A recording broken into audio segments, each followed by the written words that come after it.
उतार चढ़ाव के बीच भारतीय बाजारों में निचले स्तरों से शानदार रिकवरी लौटती हुई और अब आज वायदा कारोबार की एक्सपायरी का बचा है आखिरी 1.5 घंटा। रिकवरी होकर हरे निशान में लाइफ टाइम हाई पर बंद होंगे या फिर रहेगा दबाव? कहां होगी एक्सपायरी और क्या करें आप कल की तैयारी रहेगा, इसी पर खास फोकस। स्वागत है आपका फाइनल ट्रेड में। नमस्कार, मैं हूं अनिल सिंघवी। और नमस्कार, मैं हूं दीपांशु भंडारी।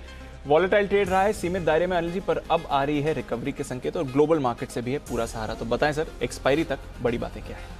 पूरा एक्शन भारतीय बाजारों में उतार चढ़ाव के बीच लेकिन मजबूती की तरफ बनता हुआ दिख रहा है और स्पेशली आज निफ्टी लीड करता हुआ दिख रहा है बाजारों की मजबूती को और निचले स्तरों से करीब 125 अंक उछलकर 14,600 के बेहद करीब है। हल्के लाल निशान में है बैंक निफ्टी, लेकिन 32,500 के ऊपर बने रहने में कामयाब और ज्यादातर वक्त 32,500 के ऊपर ही बिताया है। सेंसेक्स लगभग 100 पॉइंट ऊपर है इस वक्त। सरकारी bank, oil and gas, FMCG शेयरों में मजबूत खरीदारी होती हुई दिख रही है, लेकिन सेल आज 9% नीचे और वजह ऑफर फॉर सेल जो आज इंस्टीट्यूशनल इन्वेस्टर्स के लिए और कल खुलेगा रिटेल के लिए। लेकिन इसके अलावा भी जेएसपीएल, जेएसडब्ल्यू स्टील 2-2% कमजोर होते हुए दिख रहे। तो आज मेटल इंडेक्स थोड़ा कमजोर है। Dow futures century market trade करता हुआ दिख रहा है। एक और मजबूत ट्रेडिंग सेशन की उम्मीद आप अमेरिका से कर सकते हैं और यूरोप के बाजार भी 2 दिनों की सुस्ती के बाद आज 0.5% मजबूती के साथ कारोबार करते हुए दिख रहे हैं। दीप, अनिल जी, कुछ भी हो, बाजार गिरने के मूड में नहीं ना। ऊपर नहीं चढ़ेगा वो ठीक है, पर गिरना नहीं है, ये बाजार ने दिखा दिया और 14,600 के ऊपर वापस निफ्टी भी आ गया सर। सोचो 14,000 मतलब first support level, first support वही वाला फॉर्मूला चल रहा है। 14,450, 14,500 बहुत ही मजबूत सपोर्ट रेंज और वहां से क्या बेहतरीन रिकवरी। 125 पॉइंट आपको नीचे से मिल गए। बैंक निफ्टी भी आप देखिए 32,500 के अहम लेवल से आज का लो है 32,478, 22 पॉइंट, यानी कि इफेक्टिवली 32,500 के नीचे ट्रेड ही नहीं किया। ये बड़ा कंफर्ट है। तो डेफिनेटली पिछले 2-3 दिन में बैंक निफ्टी ने निफ्टी को ऊपर लाने की कोशिश की, आज वही काम निफ्टी कर रहा है। बैंक निफ्टी को उठाने के लिए आखिरी 1.5 घंटा एक्शन भरा रहेगा। डेटा जबरदस्त है, बहुत सारे हैं। स्पेशली इस वाली सीरीज का हम शुरू से बात कर रहे हैं कि आमतौर पर वीकली सीरीज में इतने डेटा होते नहीं, लेकिन इसमें मैं थोड़ी देर में डेटा का विश्लेषण करूंगा और बताऊंगा आपको कि किन लेवल्स के आसपास एक्सपायरी होने की उम्मीद आप कर सकते हैं, तैयारी कल की क्या करनी चाहिए। और तब तक हमारे साथ भसीन साहब जुड़ चुके हैं कार्यक्रम में, करते हैं उनका स्वागत बिल्कुल के साथ।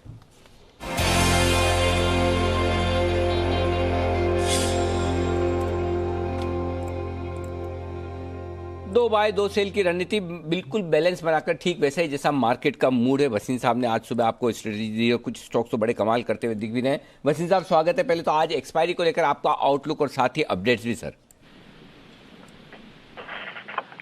तो Anil ji, we have to hand it over to IT और ये आज टीसीएस में देखिए सिर्फ आईटी होल्ड कर रहा है जबकि बैंक्स सारा कुछ वीक है, तो थोड़ा सा मिक्स्ड है। Reliance and TCS are holding the Nifty. मुझे अभी भी लगता है यहाँ से 50-100 पॉइंट की करेक्शन आ सकती है, तो बी वॉचफुल। लेकिन एक्सपायरी का लास्ट हाफ एन आवर कहना बड़ा मुश्किल है अनिल जी।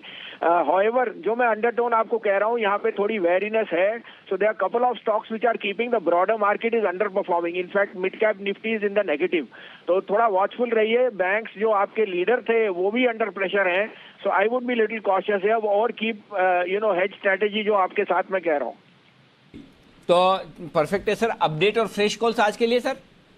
सर अपडेट ये है, देखिए आपको हमने 2-3 दिन से कुछ शॉर्ट्स भी करा रहे थे, उनका मैं अपडेट दे दूं। टाइटन 1550-60 में कराया था, 1482 बिक गया। पीडीलाइट 1820-25 में कराया था, 1782 बिक गया। अशोक लीलैंड 123-24 में कराया था, 119 बिक गया। और वेदांता 184 वाला 177। तो ये एक मिथ है कि पेयर्स वर्क नहीं करते। पेयर्स वर्क करते हैं जब वॉलेटाइल मार्केट हो। इस कारण से आपको हेज करने की स्ट्रेटेजी बताते हैं। सुबह का अपडेट है सर, आपको डाबर लेके दिया था, वो टारगेट हिट हो गया। 644-45 654 बिक गया, उसमें प्रॉफिट बुक कीजिए। और आईजीएल मेरा बाय है सर। फिर ये एक्साइज ड्यूटी बढ़ा दी। Petrol is the cheap highest it has been in the last 10 years। तो money volumes are growing in the gas space tremendously. IGL MGL will come out with record numbers. इससे अच्छा कोई हो ही नहीं सकता, because they are volume gainers on the back of slowing. और आपको पता है आजकल सीएनजी में कितना आपका विश्वास हो गया है, तो I think price hikes over there will add to their margin. और दूसरा मेरा सेल था सर अपोलो टायर, वो अभी भी वीक है, तो बनाए रखिए। अब आपके लिए सर 2 बाय 1 सेल है, आप कहें तो शुरू करें। जी सर प्लीज बताएं। तो अब मैं अपने मनपसंद में कहता हूँ, जैसे आईटी में आउट परफॉर्मेंस है वैसे ही फार्मा में आएगी, और फार्मा में दो स्टॉक्स जो मैं ओवरवेट हूँ, जहाँ results will be out of the best, वो होएगा। एक तो डीवीज लैब जो 3700 रुपए का भाव है, लीजिए, इसमें आप 3625 3650 का स्टॉप लॉस रखना जाए ट्रेडर, लेकिन ये 3800 3850 जाएगा। इसका टारगेट 4000 से ज्यादा होएगा in the next 3 month. However, आपको मैं इसलिए कह रहा हूं क्योंकि यहाँ पे आपको मौका मिल रहा है एक पेडिग्री स्टॉक लेने का। ऑल कॉन्ट्रैक्ट जो चाइना से एपीआई है, it is coming to India in a big way, और ये द बिगेस्ट बेनिफिशियरी जिसने अपना एक्सपेंशन कर रहा है वाइजैक में इज ऑल डीवीज लैब। दूसरा भाई अगेन मेरा मनपसंद सर सन फार्मा, बेस्ट रिजल्ट आएंगे, 604.5 में लीजिए, 593 का स्टॉप लॉस, 630 का टारगेट। और सेल में है सर एलआईसी हाउसिंग, 435 से 37 में बेचिए, 448 का स्टॉप लॉस, 420 का टारगेट। ओके, तो ये 3 स्टॉक हैं जिसके लिए आपको करना है ट्रेड। डीवीज लैब खरीदने 3700 के आसपास, 3625 का स्टॉप लॉस लगाइए, 3800 3850 4000 3 टारगेट खरीदिए। सन फार्मा 604 605 के आसपास, और यहां पर स्टॉप लॉस लगाना है आपको 593 593 का, 630 का होगा आपका टारगेट। एलआईसी हाउसिंग फाइनेंस में करें बिकवाली 435 437 की रेंज में, 448 का स्टॉप लॉस है, और 420 420 का टारगेट एलआईसी हाउसिंग के लिए आपके लिए आता हुआ दिखेगा। ये है राय बसिन साहब की। बहुत ही बढ़िया बसिन साहब, 3 बेहतरीन पिक्स आपकी तरफ से, शुक्रिया आपका।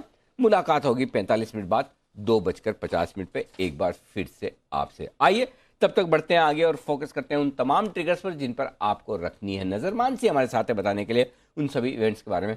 मानसी, लिस्ट लंबी है छोटी है? जी सर, लिस्ट लंबी है। संक्रांत तो निकल गया होगा उसमें से। जी। अब नेक्स्ट सो आज ही नतीजे कैश स्पेस में HFCL, Tata steel long products और RIL के नंबर्स पर फोकस रहेगा। केसराम इंडस्ट्रीज फंड रेजिंग को लेकर कंपनी एक बोर्ड बैठक करने जा रही है, इस पर भी हमारी नजर रहेगी। वहीं स्क्रैपेज पॉलिसी पर समीक्षा बैठक जो प्रधानमंत्री करने जा रहे हैं उस पर भी फोकस रहेगा आज के लिए। आज शाम को ये ट्रिगर काफी इंपॉर्टेंट है। कल इंपॉर्टेंट रिजल्ट्स निफ्टी स्पेस में HCL टेक्नोलॉजीज के आते दिखेंगे, वायदा बाजार में L&T फाइनेंस होल्डिंग्स, वहीं PVR के नंबर्स पर फोकस होगा। साथ ही सेल का ऑफर फॉर सेल रिटेल के लिए खुलेगा, दाम इसके 64 रुपए प्रति शेयर तय किए गए हैं। गेल बायबैक पर बोर्ड बैठक पर फोकस है। IRFC IPO एंकर इन्वेस्टर्स के लिए कल खुलने जा रहा है। वहीं RBI 2 लाख करोड़ का रिवर्स रेपो ऑक्शन कल के दिन करेगा, तो इस पर भी नजर रहेगी। और अंत में शनिवार के ट्रिगर्स, 16 जनवरी से देश भर में कोरोना का टीकाकरण होने वाला है, तो इस पर भी नजर है। और TCS 6 रुपए प्रति शेयर डिविडेंड की रिकॉर्ड डेट है जिस पर फोकस रहेगा। ओके, तो ये है आपके लिए कुछ अहम ट्रिगर्स आज के लिए जहां पर आपको रखनी है नजर। वरुण भी हमारे साथ तैयार है। वरुण, गुड आफ्टरनून, बताएं खबरों वाले स्टॉक्स कौन से हैं? गुड आफ्टरनून दीप। देखिए, सबसे पहले तो सरकारी कंपनियां, क्योंकि काफ़ी सारी सरकारी कंपनियों का इस वित्त वर्ष यानी कि FY21 में ही OFS आ सकता है। करीब 4000 करोड़ रुपए के आसपास जुटाए जा सकते हैं इन 6 कंपनियों से, जिसमें NFL, गार्डन रीच, RCF, मिश्र धातु, इरकॉन, RVNL जैसे कंपनियां शामिल है। न्यूज़ वायर के हवाले से खबर आई है। टाटा मोटर्स सरकारी SUV के नए मॉडल का उत्पादन जो है इन्होंने सफारी SUV का जो नया मॉडल है उसका उत्पादन इन्होंने शुरू कर दिया है। Adani enterprises Kerala highway project से इस कंपनी को 1840 करोड़ के आसपास के ऑर्डर मिले हैं। गार्डन रीच 1.2 करोड़ डॉलर का इस कंपनी को एक ऑर्डर मिला है। L&T लगातार ऑर्डर्स मिल रहे हैं। आज भी खबर आई है कि L&T कंस्ट्रक्शन को 1000 से 2500 करोड़ तक के ऑर्डर मिले हैं। NTPC 50 मेगावाट का सोलर पावर प्रोजेक्ट जो है उसमें उत्पादन इन्होंने शुरू कर दिया है। ये अपडेट इन्होंने दिया है। इंडियन यूम पाइप, इस कंपनी को भी ऑर्डर मिले हैं करीब 199 करोड़ का। क्विक हिल ने एक छोटा एक्विजिशन, एक छोटा निवेश किया है। इजराइल की कंपनी जो है उसमें इन्होंने करीब $20 लाख के आसपास का निवेश किया है, छोटा सा निवेश है। और block deals Punjab national bank में 56 लाख शेयर्स की हुई है आज सुबह सुबह। ओके, तो ये हैं आपके लिए कुछ बेहतरीन खबरों वाले शेयर्स जहां पर आपको रखनी नज़र। और PSU बैंक्स एक बार फिर से आपको एक्शन में आते हुए दिख रहे हैं इस समय, तो नज़र रखिए इन काउंटर्स पर भी। HL पर नज़र रखिए, बड़ी ऑर्डर विन आई है और 10% का उछाल उस शेयर में आ रहा है। उसके बारे में हम थोड़ी रिसर्च भी आपके लिए लेकर आएंगे। पर हमारे सारे एक्सपर्ट्स हमारे साथ इस समय जुड़ रहे हैं, स्वागत करते हैं। राकेश जी, कुणाल जी हमारे साथ तैयार हैं, वागले साहब भी हैं, सुमित बगड़िया, श्रीकांत चौहान और जैन साहब भी हमारे साथ जुड़ रहे हैं इस समय। ज़बरदस्त एक्शन है कुछ डिफेंस स्टॉक्स में, और वहीं पर एक बार चर्चा कर लेते हैं और फिर बाकी शेयर्स पर भी नजर डालेंगे। BEL यहाँ पर भी देखिए तो अच्छी तेजी बन रही है, इसके बारे में भी हम थोड़ी रिसर्च लेकर आएंगे। पर एक बार जरा वागले साहब BEL का चार्ट देखिए, क्योंकि अब 140 के लेवल पर आ गया है और पिछले लगभग 3 हफ्तों में 25% की तेजी दिखा चुका है। क्या चल रहा है इस चार्ट में sir? Afternoon Deepanshu, afternoon Anil ji. मुझे लगता है ये मूव कंटिन्यू होनी चाहिए। हालांकि ये मेरा मतलब ज्यादा मैं पोजिशनल प्रिफर करूंगा। मेरा 145 146 तक 1 से 2 दिनों में आज कल में जा सकता है ये स्टॉक। शायद इवन थोड़ा सा टाइम ज्यादा देते तो 150 तक भी जा सकता है। आपका स्टॉप लॉस 135 का होना चाहिए। 137 138 ये रेंज में बाय करके चले। 135 के नीचे जाए तो काट ले, और 150 का पोजिशनल टारगेट। 150 के पोजिशनल टारगेट के लिए यहाँ पर आप BEL में कर सकते हैं खरीदारी। ये स्टॉक भी पूरे एक्शन में इस वक्त आपको नजर आएगा। थोड़ी देर में बजट से जुड़ी हुई एक बड़ी और एक्सक्लूसिव खबर भी हम आपके लिए लेकर आने वाले हैं और उसका भी आप करिए इंतज़ार। इनफैक्ट थोड़ी देर में अनुराग शाह हमारे साथ जुड़ेंगे और इंश्योरेंस सेक्टर से जुड़ी हुई एक अच्छी और बड़ी खबर वो आपके लिए लेकर आएंगे, तो उस पर भी हम रखेंगे नज़र। UPL सुबह का स्टॉक ये कमाल करता हुआ दिख रहा है, जहां मेरे ख्याल से UPL को रिकमेंड किया था सिमी जी ने, और सिमी जी नहीं किया था, मैं हाँ वागले साहब ने किया था 510 512 की रेंज में। वागले साहब एक बार जरा अपडेट देते हैं, आज का टॉप गेनर है UPL वायदा कारोबार में, रिवाइज स्टॉप लॉस टारगेट अगर कुछ है तो। अनिल जी, UPL ये फॉल जो करेक्शन आया है उसमें गिरा नहीं है। 511 का बॉटम बना के वापस अभी ऑन द वे अप है। अभी 513 13.5 14 के बीच में है। मेरा रिवाइज स्टॉप लॉस मेरा 507 का आसपास था। अभी 510 के नीचे का स्टॉप लॉस है ₹5.50 ₹509.20-30 का। और ऑन द अपसाइड 525 का टारगेट है, वो आज आएगा या मे बी कल आएगा।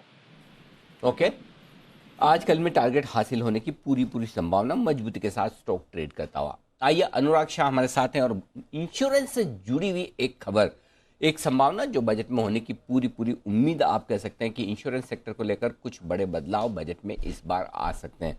जानते हैं अनुराग से। अनुराग, क्या कुछ बदलाव हो सकते हैं बजट में इस बार? देखिए, इस बार के बजट में इंश्योरेंस सेक्टर पे फोकस रहेगा। कई बड़े ऐलान होंगे और जिस तरह से हम पिछले कुछ दिनों से बता रहे हैं कि इंश्योरेंस सेक्टर के क्या होंगे, जिस तरह से सोमवार को हमने जो एक बड़ी खबर की थी और मंगलवार को बाकी सब अखबारों ने फॉलो किया, वो फ्रंट पेज खबर 74% FDI है। यस बहुत ही बढ़िया। तो बजट तक जो है लगातार हर दूसरे दिन इंश्योरेंस सेक्टर से जो बड़ी संभावना है जो बजट के अंदर आएगी उसको लेकर हमारा फोकस रहेगा। तो लाइफ इंश्योरेंस कंपनियों के लिए एक जो बजट में ऐलान होने वाला है, जिस तरह की उनको और छूट मिलने वाली है इनकम टैक्स डिडक्शन को लेके। अभी जो नियम है कि जो नॉन लिंक प्रोडक्ट होते हैं तो वहां पर इनकम टैक्स की छूट के लिए कम से कम 10% जो है वो सम एश्योर्ड होना जरूरी होता है। और इसको अंदर जो है वो अब छूट देने जा रहा है बजट में, उसका ऐलान हो सकता है। जिस तरह से IRDA ने भी ये जो प्रोडक्ट होती है उनको मंजूरी दे दी थी कि सिंगल प्रीमियम का 7 गुना तक भी अगर सम एश्योर्ड है, डेथ बेनिफिट है, तो वहां पर पूरी की पूरी प्रोडक्ट को मंजूरी मिलेगी। तो अब जो बजट के अंदर जो है इसका ऐलान हो जाएगा और जिस तरह से पूरी जो आप प्रीमियम भरते हैं लाइफ इंश्योरेंस का उसमें आपको छूट मिलेगी। उदाहरण के लिए मैं आपको बताता हूं कि एक जो पॉलिसी है उसका सम एश्योर्ड है 7 लाख रुपए और आप उसका प्रीमियम भर रहे हो 1 लाख रुपए सालाना। तो अभी के जो नियम है वहां पर आपको जो डिडक्शन मिलता है वो 70,000 रुपए का ही मिलता है। लेकिन जो बजट में ऐलान होगा जो इनकम टैक्स एक्ट के बदलाव के बाद, तो अगर आप 1 लाख रुपया पूरा भरते हैं तो 80C के अंदर जो 1.5 लाख की लिमिट है तो पूरा का पूरा आपको 1 लाख रुपए की छूट मिल जाएगी। तो ये आम ग्राहकों के लिए अच्छी खबर होगी और इंश्योरेंस कंपनियों के लिए भी, क्योंकि जो बड़े प्रीमियम की पॉलिसी है, छोटी ड्यूरेशन की पॉलिसी है, वन टाइम पेमेंट की पॉलिसी है, ये जो पॉलिसीज हैं ये जो इंश्योरेंस कंपनियां नहीं बेच पा रही थी क्योंकि ये जो नियम थे सम एश्योर्ड के 10 गुना तक के इनकम टैक्स छूट के लिए, तो यहां पर बदलाव के बाद आम ग्राहक जो है वो टैक्स छूट ज्यादा ले पाएंगे और इंश्योरेंस कंपनियां जो अपने लाइफ इंश्योरेंस के नॉन लिंक प्रोडक्ट है वो ज्यादा बेच पाएगी।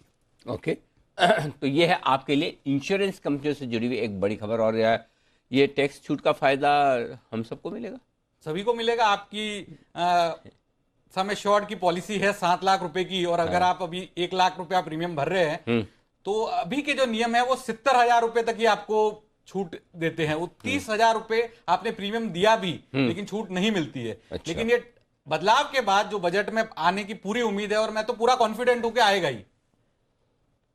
क्या बात है। तो पूरा का पूरा 1 लाख रुपए जो है उसकी आपको, क्योंकि ये लंबे समय से ये मांग है, लंबे समय से मांग है। और IRDA जो रेगुलेटर है, इंश्योरेंस रेगुलेटर, उन्होंने जब बदलाव कर दिए, उन्होंने पॉलिसी बनाने का इंश्योरेंस कंपनियों को बोल दिया, वो मार्केट में वो पॉलिसी भी है, लेकिन उसको कोई लेगा नहीं क्योंकि इंश्योरेंस आपको इनकम टैक्स टैक्स का बेनिफिट नहीं मिल रहा। छूट नहीं है। हाँ, तो आपको दूसरे प्रोडक्ट के साथ एट पार तो करना पड़ेगा टैक्स के मामले। ओके, तो ये है रैशनल। ऐसा नहीं कि बजट में अनुराग बना रहे हैं, ऐसा नहीं है। वो अनुराग ठाकुर साहब है, ये हमारे अनुराग शाह साहब है। तो लेकिन उनका जो कॉन्फिडेंस लेवल है इस बात को लेकर, लॉजिक बड़ा सॉलिड है कि क्यों इस बार ये बजट में होना चाहिए।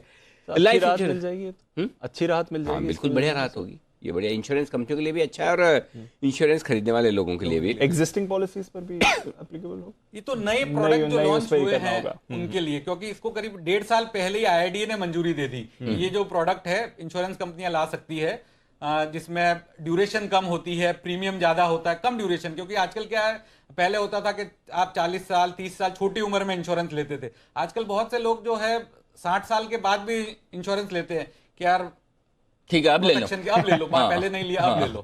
उसको उसका प्रीमियम ज्यादा है, ड्यूरेशन कम है, ठीक बात। तो टैक्स बेनिफिट। और बहुत सारे लोग कम उम्र में भी लेते हैं, लेकिन बाद में पता नहीं कमाई कितनी होनी हो, 3 4 5 साल तो दिख रहा है ठीक ठाक कमाई हो रही, तो पहले ले लो। पहले बड़ा प्रीमियम वन टाइम, अभी पैसे है तो भर दो बराबर। जैन साहब बताइए, इंश्योरेंस कंपनियों में क्या पसंद है आपको? जो बढ़िया और बड़ी खबर अनुराग बता रहे हैं, क्या खरीदना चाहिए? नहीं बिल्कुल, ये काफी पॉजिटिव न्यूज है। और वैसे देखिए, इंश्योरेंस कंपनीज जो यूलिप्स और ये वन टाइम प्रीमियम और ये सब प्रोडक्ट्स बेचते हैं, तो कुछ चीजें ऐसी आई है कि जो ये अट्रैक्टिव हो चुके थे। बट फिर भी हम तो हमेशा क्लाइंट्स को यही रेकमेंड किया कि आप एक तरफ टर्म प्लान ले लीजिए और दूसरी तरफ आप म्यूचुअल फंड्स की SIP कीजिए, तो आपको ये यूलिप का एक अच्छा कॉम्बो मिल जाएगा। So overall, but yes, insurance companies अपने अपने प्रोडक्ट्स को डिजाइन करके सेल करते आ रहे हैं और लोगों को कई बार समझ में आती है, और उनकी रीच मच बेटर है than the mutual funds and the other financial intermediaries. तो जरूरी था। फिर भी SBI लाइफ बहुत बढ़िया लगता है और HDFC लाइफ बहुत बढ़िया लगता है। और इस बार मुझे याद है ICICI प्रू एक आउट परफॉर्मर रहा था। जब मार्केट में करेक्शन था, बीच में जो भी छोटे मोटे जो हेल्दी या इंटरमीडिएट करेक्शंस आते हैं, तो ICICI Pru was one of the out performers, और उस टाइम उसने सिग्नल दिया था कि कहीं ना कहीं ठीक है। So overall all the insurance companies are doing very well. और हेल्थ इंश्योरेंस कंपनीज, मुझे इस बजट में बहुत उम्मीद है कि कुछ ना कुछ हेल्थ इंश्योरेंस को लेकर भी आएगा, क्योंकि कोरोना काल में हेल्थ के ऊपर और हेल्थ इंश्योरेंस के ऊपर फोकस और बढ़वाएगी सरकार, ऐसा मेरा मानना है। कोरोना काल की जो लर्निंग्स है, तो मुझे लगता है कि सारे इंश्योरेंस कंपनीज में लॉन्ग टर्म के लिए बिल्कुल हमने और हमारे पैनल ने सबने ही रेकमेंड करता है, दे आर एक्सीलेंट इन्वेस्टमेंट्स। बिल्कुल इन्वेस्ट कीजिए, जिन्होंने कर रखा वो निवेशक रहे और लॉन्ग टर्म का जरिया बना के रखिए। बिल्कुल, इंश्योरेंस स्पेस पर नजर रखिए, बड़ी खबरें आ रही हैं। पहले हमने आपको एक्सक्लूसिव बताई थी कि कैसे यहाँ पर आप देखें तो FDI सीमा बढ़ाई जा सकती है, 74% तक हो सकती है, और अब एक और टैक्स रिलेटेड रिलीफ आने की तैयारी में है। ढेरों स्टॉक्स एक्शन में है। हाई बीटा फाइनेंशियल्स पर रखे नजर। अनिल जी आपको कह भी रहे थे कल की हाई बीटा फिर से आपको एक्शन में आते हुए दिखेगा। पीरामल एंटरप्राइजेज यहाँ पर निचले स्तरों से आ रही है बढ़िया रिकवरी, और ये स्टॉक थोड़ी देर पहले नेगेटिव टेरिटरी में था, वहां से रिकवर होकर अब पॉजिटिव आ गया है और अब एक्शन के लिए भी तैयार होते हुए दिख रहा है। पीरामल एंटरप्राइजेज पर रखे नजर, जिस तरह से इस पर मूव आ रही है। एक बार जरा इस पर कॉल भी ले लेते हैं। श्रीकांत जी हमारे साथ तैयार हैं। श्रीकांत जी बताएं, पीरामल एंटरप्राइजेज जिस तरह से एक्शन, ओके श्रीकांत जी से थोड़ी देर में जुड़ेंगे। एक बार कुणाल जी से पूछ लेते हैं, क्योंकि ये परसों के चार्ट कॉर्नर का भी कॉल था श्री पीरामल एंटरप्राइजेज। कुणाल जी, एक्शन बन रहा है चार्ट में, निचले स्तरों से रिकवरी आई है, बताएं क्या करें इस पर।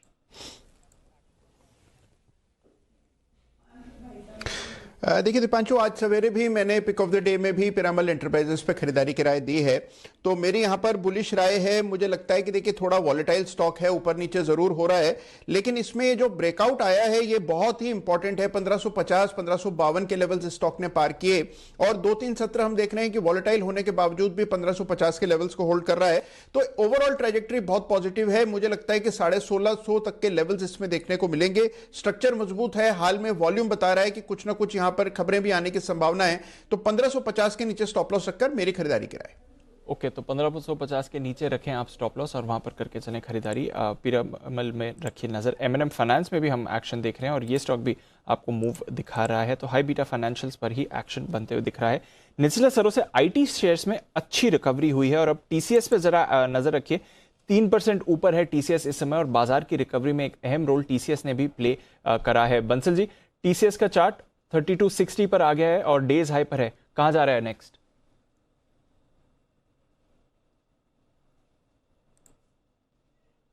बढ़िया इसमें टेक्निकल रुझान है और खास बात क्या है कि स्टॉक आज ही एक्स डिविडेंड हुआ है और आज ही दोबारा से एक नया हाई लगा है। और इस स्टॉक की खास बात क्या है कि ये शॉर्ट कवरिंग का भी एक कैंडिडेट है। इसमें एक फ्रेश ब्रेकआउट देखने को मिला है 3232 के ऊपर, तो जिनके पास है होल्ड करें और थोड़ी सी भी करेक्शन आती है 3245 के अराउंड मिलता है तो नई खरीदारी की राय होगी। टीसीएस के अंदर टेक्निकल स्ट्रक्चर इंटैक्ट है। इसके साथ दीपांशु गुजारिश है आपसे एक चार्ट कॉर्नर के बिगुल की। बिल्कुल, तो बिगुल बजाते हैं राकेश जी, कुणाल जी के लिए चार्ट कॉर्नर।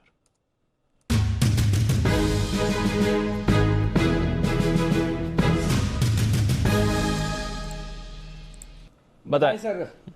मैं तो आज सुबह से ढूंढ रहा हूँ, मौका ही नहीं मिल रहा। मतलब इतना टाइट रेंज में कि जिस स्टॉक पे या थोड़ा इंडेक्स पे मूड बनाए कि आज के 2000 कल के 2000 दें, उससे पहले 25-50 पॉइंट का रिवर्सल ऐसे हो जाता है। बैंक निफ्टी में भी वही हुआ सर। आई एम श्योर आज बड़ा मुश्किल होगा आप लोगों के लिए भी स्टॉक ढूंढना कि आज के सुस्त वाले मार्केट में मिल नहीं पा रहे इतने मूव। बताएं सर। बिल्कुल अनिल जी, माहौल सुस्ती का है और बारी भी आराम से आ रही है, वेटिंग कम है। तो अभी जो है स्टॉक, लेकिन इसके अंदर नीट क्लीन क्लियर ब्रेकआउट है। खरीदारी की राय है लुपिन पर। इसके अंदर एक ब्रेकआउट प्लस एक पॉजिटिव क्रॉसओवर बहुत लीडिंग और लैगिंग इंडिकेटर्स पे देखने को मिल रहा है, तो लुपिन को खरीदें। ओवर टू कुणाल जी। अनिल जी देखिए, एक्टिविटी है फार्मा में और एफएमसीजी में, और इसमें लुपिन में एक ब्रेकआउट आता हुआ चार्ट पर नजर आ रहा है। स्टॉक ने जो अपना रिसेंट स्विंग हाई है सितंबर 2020 का, इसको पार किया है और इसके ऊपर अब ये ट्रेड करने लगा है। मौजूदा स्तरों पर हमारी बाय करके चलने की राय है। स्टॉप लॉस 1095 1095 पर रखना है। पहला टारगेट 1130 1130 और दूसरा टारगेट 1145 1145 का होगा। लुपिन में खरीदारी की राय। लुपिन पर करनी है खरीदारी। जिस तरह से स्टॉक एक्शन में इस समय आ रहा है, फार्मा में फिर से तेजी बनती हुई दिख रही है। लुपिन अब लीड कर रहा है। कैडिला पर हम अच्छी खरीदारी देख रहे हैं। बायोकॉन पर भी मूवमेंट आ रहा है। औरो फार्मा भी अगर आप देखें तो 1.5% का उछाल आपको इस समय दिखा रहा है। तो फार्मा स्टॉक्स फिर से एक्शन में आ रहे हैं। आईटी स्टॉक्स एक्शन में और हाई बीटा फाइनेंशियल्स पर भी तेजी बन रही है। एक बार जरा विप्रो पर भी रखिए नजर, क्योंकि निचले स्तरों से इस पर भी शानदार रिकवरी आई है। आज सुबह हम बात भी कर रहे थे कि कोई सेंस नहीं था कि जिस तरह से सुबह गिरावट आई थी। सुमित जी, विप्रो मुनाफा वसूली के बाद अब स्टॉक फिर से एक्शन में है, 460 के लेवल्स पर आ गया और ये भी डेज हाई पर है। बताएं सर, क्या लेवल होगा इस पर और कोई ट्रेड बनता है इस समय? Good afternoon Deepanshu. मेरे को तो विप्रो के अंदर तेजी ही लगती है। इनफैक्ट आईटी स्टॉक्स मेरे को लगते हैं जो गिरावट आती है वो बाइंग अपॉर्चुनिटी है। तो लोअर लेवल से एक स्मार्ट मूव विप्रो के अंदर देखने को मिला है। 460 के आसपास स्टॉक ट्रेड कर रहा है। 475 का इमीडिएट टारगेट है और 475 के लेवल अगर निकालता है तो 500 रुपए तक के लेवल भी विप्रो में देखने को मिल सकते हैं। तो डिप्स में खरीदारी करें, एग्जिस्टिंग लॉन्ग पोजीशंस होल्ड करके चले। 475 का इमीडिएट टारगेट, फिर 500 रुपए तक के लेवल विप्रो में देखने को मिल सकते हैं। बिल्कुल, तो विप्रो पर एक्शन आ रहा है। बाकी के आईटी स्टॉक्स भी तेजी में। और अनिल जी, सुबह हम यही बात कर रहे थे सर, जिस तरह से नतीजे थे सेंस नहीं मेक कर रहा था जो गिरावट थी। बिना मतलब कोई गिरा दिया ऐसा कि मतलब प्रॉफिट बुकिंग होता है। मतलब प्रॉफिट बुकिंग करने का भी एक तरीका होता है। ऐसा थोड़ी कि मतलब लाइफ टाइम हाई बना दिया विप्रो, टीसीएस, इन्फोसिस, अब नीचे नहीं ऊपर आएंगे नहीं। मतलब 3% 3.5% अगर इतने बढ़िया नतीजे में कोई बेचता है ना जी, तो इन्वेस्टर है ही नहीं, चाहे वो फंड हो चाहे रिटेल वाला आदमी। इसका मतलब आप ट्रेडर ही हो, और ट्रेडर तो फिर क्या है, जिस भाव खुला मुझे भाव बेचना है, रिजल्ट के पहले खरीदा जो भी भाव बेचना पड़ेगा। इतने बेहतरीन रिजल्ट, और आई एम श्योर जिन लोगों ने सुन के खरीदा होगा उनको आज ही दिन के दौरान बढ़िया, कहाँ से लाल निशान से देखिए घूमा है। वाह, टीसीएस, विप्रो, इन्फोसिस, ये तो बाय ऑन डिप्स है। 2021 के सितारे हैं भाई, स्टार हैं ये 2021। बिल्कुल, और नतीजे भी काफी दमदार हैं। गाइडेंस काफी मजबूत आई है इन सारी कंपनी से। तो आप नजर रखिए आईटी स्टॉक्स पर। अगर आपको लाल में भी दिख रहे हैं ये सारे के सारे स्टॉक्स दिन के निचले स्तर लाल में तो लेने का होता है। लाल में तो लेने मौका तो वही है सर, वही है। पर सर इन सब में से एक स्टार रहा है, और एक बार सुमित जी से फिर से उस पर कॉल ले लेते हैं क्योंकि रुकने का नाम नहीं ले रहा है। टाटा एलेक्सी, जरा नजर रखिए। नतीजों से पहले 10% की तेजी आ रही थी। टाटा मोटर्स के लिए अच्छी खबर आई तो 10% की तेजी रही। नतीजे आए उसके बाद एक्शन में रहा और आज फिर से तेजी दिखा रहा है। 7-7.5% की तेजी सुमित जी अभी भी, और 2500 के पार टाटा एलेक्सी है। क्या अगले लेवल्स निकल कर आते हैं सर? देखिए दीपांशु, टाटा एलेक्सी बहुत मजबूती दिखा रहा है। कंटिन्यूसली लोअर लेवल से एकदम तेजी देखने को मिल रही है, और अभी भी और तेजी लगती है स्टॉक के अंदर देखने को मिलेगी। लास्ट 2 दिनों में तो वॉल्यूम्स भी कुछ एक्स्ट्रा ऑर्डिनरी देखने को मिल रहे हैं। तो 2540 के आसपास स्टॉक ट्रेड कर रहा है। जब तक ये स्टॉक नीचे में सपोर्ट लेवल्स होल्ड करता है, जो कि करीब 2450 के आसपास के है, जब तक ये लेवल्स होल्ड करता है तब तक पोजीशंस होल्ड करके चलना है और ऊपर में 2600 का लेवल टूटने के बाद ये रैली और ऊपर बढ़ती हुई देखने को मिलेगी और 2750 तक का मूव भी टाटा एलेक्सी के अंदर देखने को मिल सकता है, तो होल्ड करके चलने का सलाह रहेगा।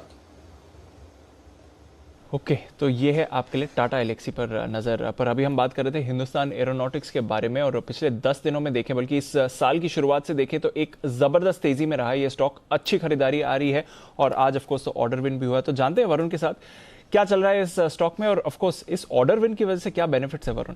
देखिए, चल तो ये रहा है कि इस कंपनी को लगातार ऑर्डर पे ऑर्डर मिलते जा रहे हैं और अब जो ऑर्डर मिला है वो एक बहुत मैसिव ऑर्डर है। तेजस एयरक्राफ्ट के जो अधिग्रहण के लिए कैबिनेट ने मंजूरी दी है वो इस कंपनी के लिए एक बहुत बड़ा गेम चेंजर जो है वो साबित हो सकता है। करीब 83 तेजस एयरक्राफ्ट है जिसका ऑर्डर करीब 48,000 करोड़ के आसपास आता है, जिसके अधिग्रहण के लिए मंजूरी मिल चुकी है। अब 48,000 करोड़ कैसे है, इसमें से करीब 46,000 करोड़ के आसपास का जो है वो कहीं ना कहीं मैन्युफैक्चरिंग का ऑर्डर है और 1200 करोड़ का ऑर्डर जो है वो इंफ्रास्ट्रक्चर डेवलपमेंट का ऑर्डर है। तो ऐसे करके करीब 48,000 करोड़ का ऑर्डर है और ये पूरा ऑर्डर जो है वो HAL पूरा करने वाली है। इनके साथ जो डील साइन होगी उसके बाद कहीं ना कहीं ये ऑर्डर जो है वो एग्जीक्यूट किया जाएगा, यानी करीब 3 साल के बाद ये ऑर्डर एग्जीक्यूट किए जाएंगे और हर साल करीब 16 एयरक्राफ्ट के आसपास जो है ये कंपनी का लक्ष्य है कि इतना कम से कम जो ऑर्डर है वो पूरा किया जाएगा, यानी कि 2030 तक ये कंपनी जो 83 एयरक्राफ्ट है उसका ऑर्डर पूरा करने का लक्ष्य रख रही है। फिलहाल कंपनी की ऑर्डर बुक अगर आप देखें तो पिछले क्वार्टर तक करीब 54,000 करोड़ के आसपास थी, अभी 48,000 करोड़ के ऑर्डर को अगर आप मिला दे तो कुल ऑर्डर बुक में करीब 85% के आसपास का उछाल जो है वो आपको देखने मिलेगा और इस ऑर्डर के चलते आने वाले करीब 5-10 साल तक इस कंपनी की जो ऑर्डर विजिबिलिटी है वो पूरी हो जाती है। तो ये एक बहुत बड़ा डेवलपमेंट है इस कंपनी के लिए। आगे ऐसे और काफ़ी ऑर्डर मिलेंगे क्योंकि सरकार लगातार आत्मनिर्भर भारत के तहत इंडिया में मैन्युफैक्चरिंग चाहती है, तो ये भी एक बहुत बड़ा ट्रिगर हो सकता है कंपनी के लिए। और याद रखिए बजट भी आ रहा है तो डिफेंस के लिए अगर कोई एलोकेशन होता है तो उसका भी बेनिफिशियरी होगा, इसके लिए लगातार तेजी में। ओके, तो ये आपके लिए जबरदस्त एक्शन, मतलब 10% बढ़ने के बाद भी सस्ता लग रहा है, इतना सुन गया ना। 1400 का लाइफ है। जैन साहब, मैं आपसे राय लूंगा HAL पे थोड़ी देर में आऊंगा क्योंकि किरण जी है ना फोन फ्रेंड करना चाहते हैं। अगर जुड़ गए हमारे साथ तो ठीक है, नहीं जुड़ेगा तो उनको जोड़ने की कोशिश, किरण जी को जोड़ने की कोशिश कीजिए। तब तक जल्दी से एक बार जैन साहब से राय ले ली जाए HAL पे। जैन साहब बताइए। नहीं, बिल्कुल ये स्टॉक काफी करेक्टेड था और बहुत बड़ा अंडर परफॉर्मर था। मुझे अभी भी स्टीम बाकी लगती है और देखिए मुझे याद है OFS आता तो कैसे वो तलवार भी लटकी हुई रहती है और कैसे स्टॉक टूट रहा है। आज देखिए सेल की जो असर हुई है तो सेम वैसा ही HAL में हुआ था। फंडामेंटली एक बहुत अच्छा स्टॉक है, जबरदस्त ये न्यूज है। तो मुझे लगता है डिफेंस सेक्टर वाले सारे जो स्टॉक्स हैं इन सब में बुलिश रहना चाहिए। मुझे लगता है BL भी बाय ऑन डिक्लाइन है, BDL भी है, फिर मिधानी भी बोल सकते हैं और इवन ये HAL। और HAL तो काफी बार से सब लोग हम लोग रेकमेंड करते आ ही रहे हैं और काफी कंसोलिडेटेड है। सब देखना नीचे कि आज 10% चला, नीचे के लेवल से ऊपर के लेवल से बहुत करेक्ट हुआ और अब एक अपने लेवल पे आया। तो मुझे लगता है यहाँ से भी 1150-1200 के टारगेट के लिए स्टॉक को लेना चाहिए। तो 1250 तक के टारगेट के लिए करें खरीदारी HAL में। अब भी ये है मजबूत शेयर। एक और मजबूत कॉल पहले श्रीकांत जी की तरफ से आपके लिए बिगुल, उनके लिए BTST का।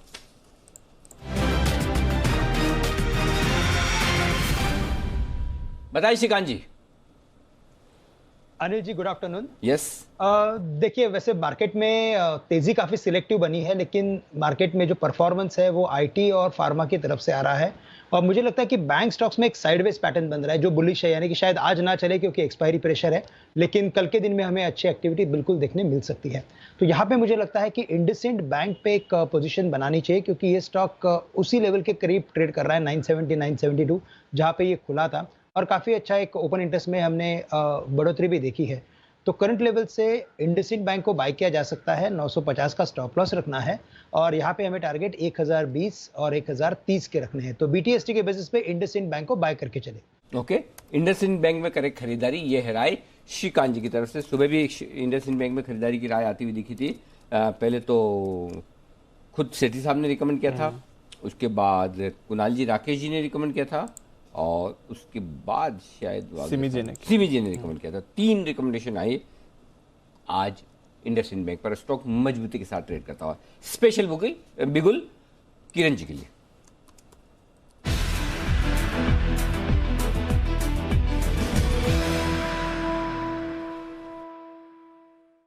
तो ये है बिगुल किरण जी के लिए स्पेशल आपका। किरण जी बताइए, लाइफलाइन यूज किया आपने फोन फ्रेंड, कुछ खास? किरण जी। हाँ, आने जाने लिए बोलो। फिर म्यूट पे? अभी आप फोन पे भी म्यूट पे रहते हो, असल चक्कर क्या है? फोन पे थोड़ा सा इश्यू है। अच्छा अच्छा ठीक है, हम मान लेते हैं सर, आप जो बोल रहे हो वही सही होगा। बताइए सर। अनिल जी, बाय करके चलना चाहिए कैडिला। अभी विपिन, राकेश जी, कुणाल जी ने बोल दिया कि कैडिला में बहुत बेहतरीन ब्रेकआउट आया है। 500 ऑप्शन जो 20 लाख के शेयर थे अभी वो कटते नजर आ रहे हैं और मेरा मानना है कैडिला इमीडिएटली बाय करके चलना चाहिए। 28 का रहेगा टारगेट, 570 पहला रहेगा और दूसरा टारगेट रहेगा जो 525 का रहेगा। ये दोनों टारगेट आज से कल तक देखने को मिल जानी चाहिए। Okay perfect. तो ये है आपके लिए कैडिला में खरीदारी करने की राय, स्पेशल पिक के तौर पर किरण जी की तरफ से। थोड़ी देर में सेठी साहब भी जुड़ेंगे। मेरी भी 2:30 बजे की स्टडी डेटा तैयार है, आज तो एक्सपायरी वाले डेटा भी ढेर सारे हैं। तो एक काम करते पहले जल्दी से सेठी साहब जुड़े, तब तक स्ट्रैटेजी ले लेते ना स्पेशल बिगुल एक और। अच्छा, कुणाल जी, राकेश जी के लिए।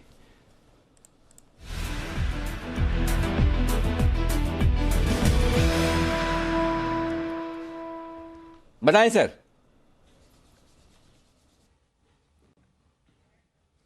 अनिल जी, स्पेशल बिगुल है स्पेशल पिक के लिए और स्पेशल पिक वाला स्टॉक है बीपीसीएल, भारत पेट्रोलियम, जिसमें एक मच अवेटेड ब्रेकआउट देखने को मिल रहा है। काफी जब से न्यूज चल रही है, उस न्यूज के बाद पहली बार काफी समय बाद हायर टॉप हायर बॉटम का रुझान बन रहा है। डेली चार्ट पर, बड़े चार्ट पर एक बड़ा रिवर्सल है।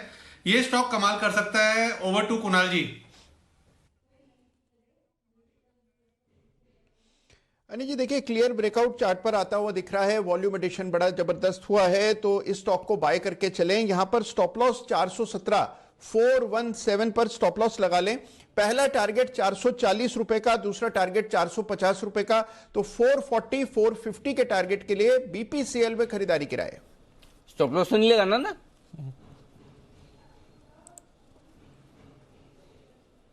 अनिल जी लगाना है 417। अच्छा 417 स्टॉप लॉस है। ओके ठीक है, 417 का स्टॉप लॉस, 424 की एंट्री, और ये है राय आपके लिए बीपीसीएल में खरीदारी की। सेठी साहब का करते हैं स्वागत। सदाबहार सेठी साहब की शॉर्ट टर्म पिक्स।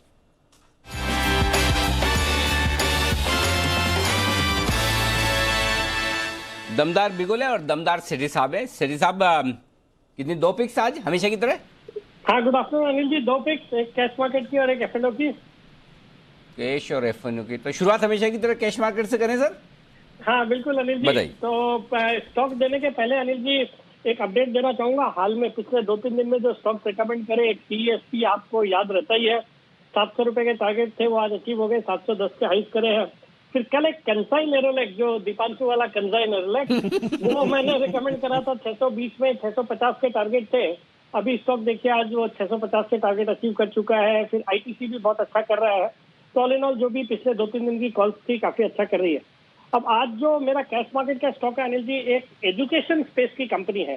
कंपनी का नाम है करियर पॉइंट। ये कोटा बेस्ड एक एजुकेशन स्पेस की कंपनी है। फंडामेंटली एक सॉलिड कंपनी है। वैल्यूएशन के लिहाज से देखेंगे तो सिर्फ 11 के मल्टीपल पे स्टॉक ट्रेड कर रहा है। डिविडेंड पिछले साल दिया है 3 रुपए का इस कंपनी ने। और बिजनेस देखिए, ऑपरेटिंग प्रॉफिट मार्जिन है 42% के, डेट इक्विटी रेशियो सिर्फ 0.15 का। बहुत अच्छी दर से कंपनी ग्रो कर रही है। और आज इस स्टॉक को पिक करने के पीछे 3 कारण है। तो सबसे पहला कारण तो अब हम नॉर्मलसी की ओर बढ़ रहे हैं और ऐसे माना जा रहा है कि स्कूल्स जो है वो सब अब आने वाले सप्ताह से खुल जाएंगे, तो उसका फायदा एजुकेशन स्पेस को होना है। दूसरा बजट है सामने, तो बजट में एजुकेशन पे हमेशा से फोकस रहा है सरकार का, तो एजुकेशन पे बिल्कुल सरकार का फोकस रहेगा, तो वो एक ट्रिगर रहेगा। और तीसरा और सबसे बड़ा अनिल जी, एक खबरें चल रही है, बायजूस ने हाल ही में आकाश एजुकेशनल सर्विसेज नाम की जो कंपनी है, जो कि ब्लैकस्टोन द्वारा फंडेड है, उसको एक्वायर करने की बातें हो रही है। और वो होगा, वैल्यूएशन है उसका $1 बिलियन, मतलब 7,300 करोड़ रुपए की वैल्यूएशन पे आकाश एजुकेशनल सर्विसेज का एक्विजिशन होगा, बायजूस करेगी। मुझे लगता है ये पूरे एजुकेशन सेक्टर को रीरेट करेगा। ये स्टॉक भी वैल्यूएशन के लिहाज से बहुत ही सस्ता है। मुझे लगता है जो करंट लेवल 173-74 के लेवल्स पे ट्रेड कर रहा था ये स्टॉक, और इस पे खरीदारी करने की सलाह है। 195 का शॉर्ट टर्म में टारगेट और स्टॉप लॉस रखना 165 रुपए का। बाइजू वाला हो गया है सर, वो बाइजू ने ले लिया, वो कल हो गया वो, तो बिल्कुल आपकी खबर सही है एकदम। हाँ बिल्कुल अनिल जी। फिर आप वैल्यूएशन देखिए, $1 बिलियन, मतलब 7 300 करोड़ का वैल्यूएशन किया है उसको, तो उस लिहाज से मुझे लगता है ये जितने बाकी के एजुकेशन स्टॉक्स है, जिसमें कि इस स्पेस में एक्चुअली पैसे बने नहीं है बिकॉज बैलेंस शीट की क्वालिटी ज्यादा अच्छी नहीं है, but with in the space career point का अगर आप बैलेंस शीट देखोगे तो डेट भी कम है 0.15 का, और डिविडेंड भी दिया पिछले साल 3 रुपए का, तो ऑल इन ऑल एक अच्छा स्टॉक है जिसको करंट लेवल्स पे खरीदारी करने की सलाह। क्रिकेट के मैचों के बीच बीच में ऐड दिखा के सोचो बाइजू के पास कितने क्या वैल्यूएशन हो गया, और बाइजू क्या वैल्यूएशन में आकाश को खरीदा है, खुद यूनिकॉर्न बन के अब यूनिकॉर्न लेवल वैल्यूएशंस पर गजब है, बढ़िया। तो बिल्कुल सेठी साहब की राय एकदम साफ है। 178 के आसपास, हाँ वो 183 हो गया, ठीक है, इसको खरीदिए आप करियर पॉइंट को, और 165 का लगाइए स्टॉप लॉस, टारगेट 195 के रखकर चलिए। ये तो हुआ कैश का स्टॉक। फ्यूचर का भी तो बाकी है सर, वो बताइए। हाँ बिल्कुल अनिल जी, फ्यूचर का स्टॉक है, आज पूरा फार्मा सेक्टर फोकस में है, और यहाँ से ये स्टॉक मेरे रडार पे आया था अभी 495 के लेवल से, अब ये बढ़ के 502 हो गया है। कैडिला हेल्थकेयर जो कि अभी थोड़ी देर पहले शायद किरण जी ने भी रेकमेंड करा है, उन्होंने टेक्निकली उनको अच्छा लगा, मुझे फंडामेंटली अच्छा लग रहा है। वैल्यूएशन के लिहाज से देखेंगे तो बाकी जो पीएस है उसके कंपैरिजन में सस्ता वैल्यूड है। बाकी कोविड-19 के जो वैक्सीनेशन की ड्राइव में ये कंपनी भी बहुत आगे है, और हाल ही में 2-4 दिन पहले ही जो drug controller general of India है, इन्होंने इनकी एक वैक्सीन जो कोविड-19 की वैक्सीन है उसको फेज 3 ट्रायल के लिए अप्रूव कर दिया है, जो कि एक बहुत बड़ी अपॉर्चुनिटी हो सकती है। और प्रोमोटर्स की अच्छी खासी 74% की हिस्सेदारी है, कोई प्लेज नहीं है, तो ये स्टॉक जो 502-3 के लेवल पे फ्यूचर्स ट्रेड करते हैं, खरीदारी करने की सलाह है। शॉर्ट टर्म में 525 के टारगेट, स्टॉप लॉस 495 का। तो 525 के टारगेट 495 के लिए खरीदारी करें कैडला पर। यह है आपके लिए सेठी जी की राय, और करियर पॉइंट यहाँ पर भी एक्शन बनते हुए दिख रहा है। आइए एक बिगुल अब शुक्रिया सेठी साहब हमारे साथ जुड़ने के लिए और अपनी स्ट्रैटेजी देने के लिए। चलते हैं श्रीकांत जी के पास उनके BTSTT के लिए।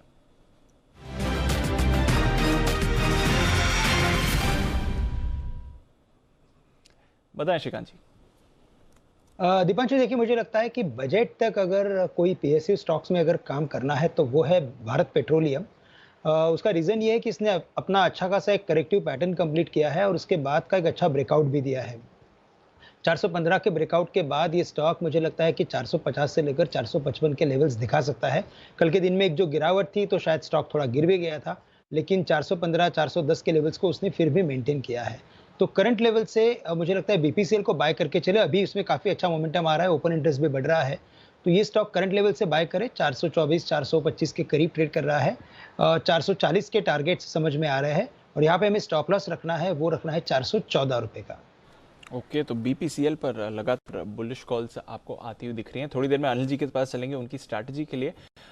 एक सुमित जी की तरफ से भी कॉल तैयार है, पहले सुमित जी की कॉल ले लें सर। बिल्कुल बिल्कुल, तो चलते हैं सुमित जी के पास, सुमित के सुपरहिट के लिए।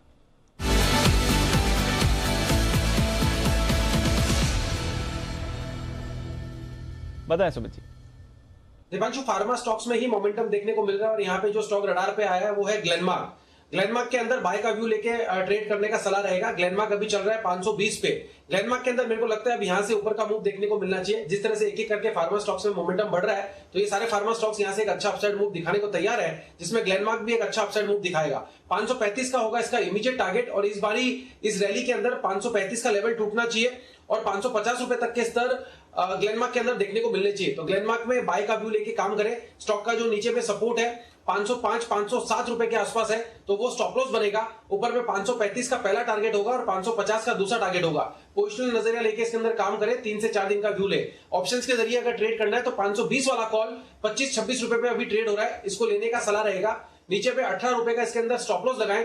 ऊपर के अंदर 34 रुपए से लेके 40 रुपए तक का मूव देखने को मिल सकता है। ग्लेनमार्क का 520 का कॉल खरीद सकते हैं 18 के स्टॉप लॉस से, 34 से 40 के टारगेट के लिए, और स्पॉट में 535 का पहला टारगेट, 550 का दूसरा टारगेट। एक अच्छा अपसाइड मूव ग्लेनमार्क के अंदर यहां से देखने को मिलना चाहिए। ऑलराइट, तो ये है आपके लिए ग्लेनमार्क पर खरीदारी की राय सुमित जी की तरफ से। डेज हाई पर है स्टॉक इस समय, लगभग आप देख रहे हैं तेजी बन रही है 1.5% की। अब चलते हैं अनिल जी के पास और जान लेते हैं 2:30 बजे की स्ट्रैटेजी क्या है।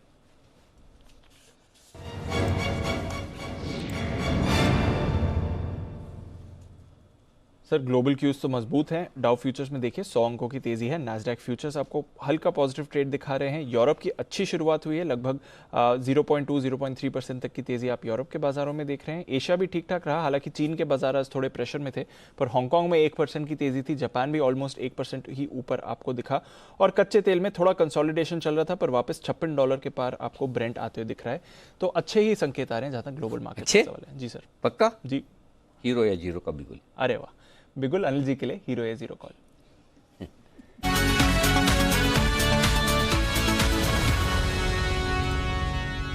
बैंक निफ्टी हीरो या जीरो का ट्रेड है, ये मान के चलेगा कि जीरो हो जाएगा, उतना ही लीजिए। नहीं तो फिर क्या होता है, वो हीरो या जीरो पे लोगों को लगता है कि अरे बहुत सारा ले ले, बस मतलब ये लॉटरी लगने वाली, ऐसा नहीं है। आप उतना ही लीजिए जितना आपको लगे जीरो होगा तो चलेगा, तो नुकसान बहुत कम है अगर होगा तो।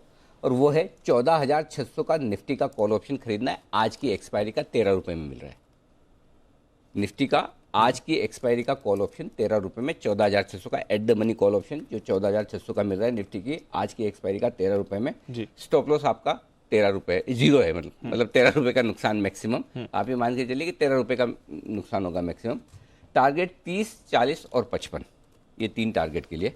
और इन टारगेट में अगर समझिए आपका 3 बजे तक टारगेट आ जाए 30 का तो बुक कर लीजिए, क्योंकि 3:15 बजे अगर ये बढ़ भी गया, समझो 14,640 भी हो गया, तो मतलब फिर वो भाव के हिसाब से चले, इन द मनी हो जाएगा। तो 30, 40, 55 इस 3 टारगेट के लिए आपको 14,600 का एक कॉल ऑप्शन खरीदना चाहिए। उतना ही लीजिए जितना आपके 13 रुपये जीरो हो जाए तो आपको दर्द ना हो। कम लीजिए। हीरो या जीरो ट्रेड में यही है, या तो आएगा तो पूरा आएगा, नहीं तो। अब मैं बता दूं क्यों मैं ऐसा बोल रहा हूँ, ठीक है ना। अब क्योंकि मैंने कहा कहीं पहले भाग जाए कर जाए, तो पहले आपको रैशनल में बाद में बता दूं। 2-3 चीज़ें बहुत इंटरेस्टिंग दिख रही है।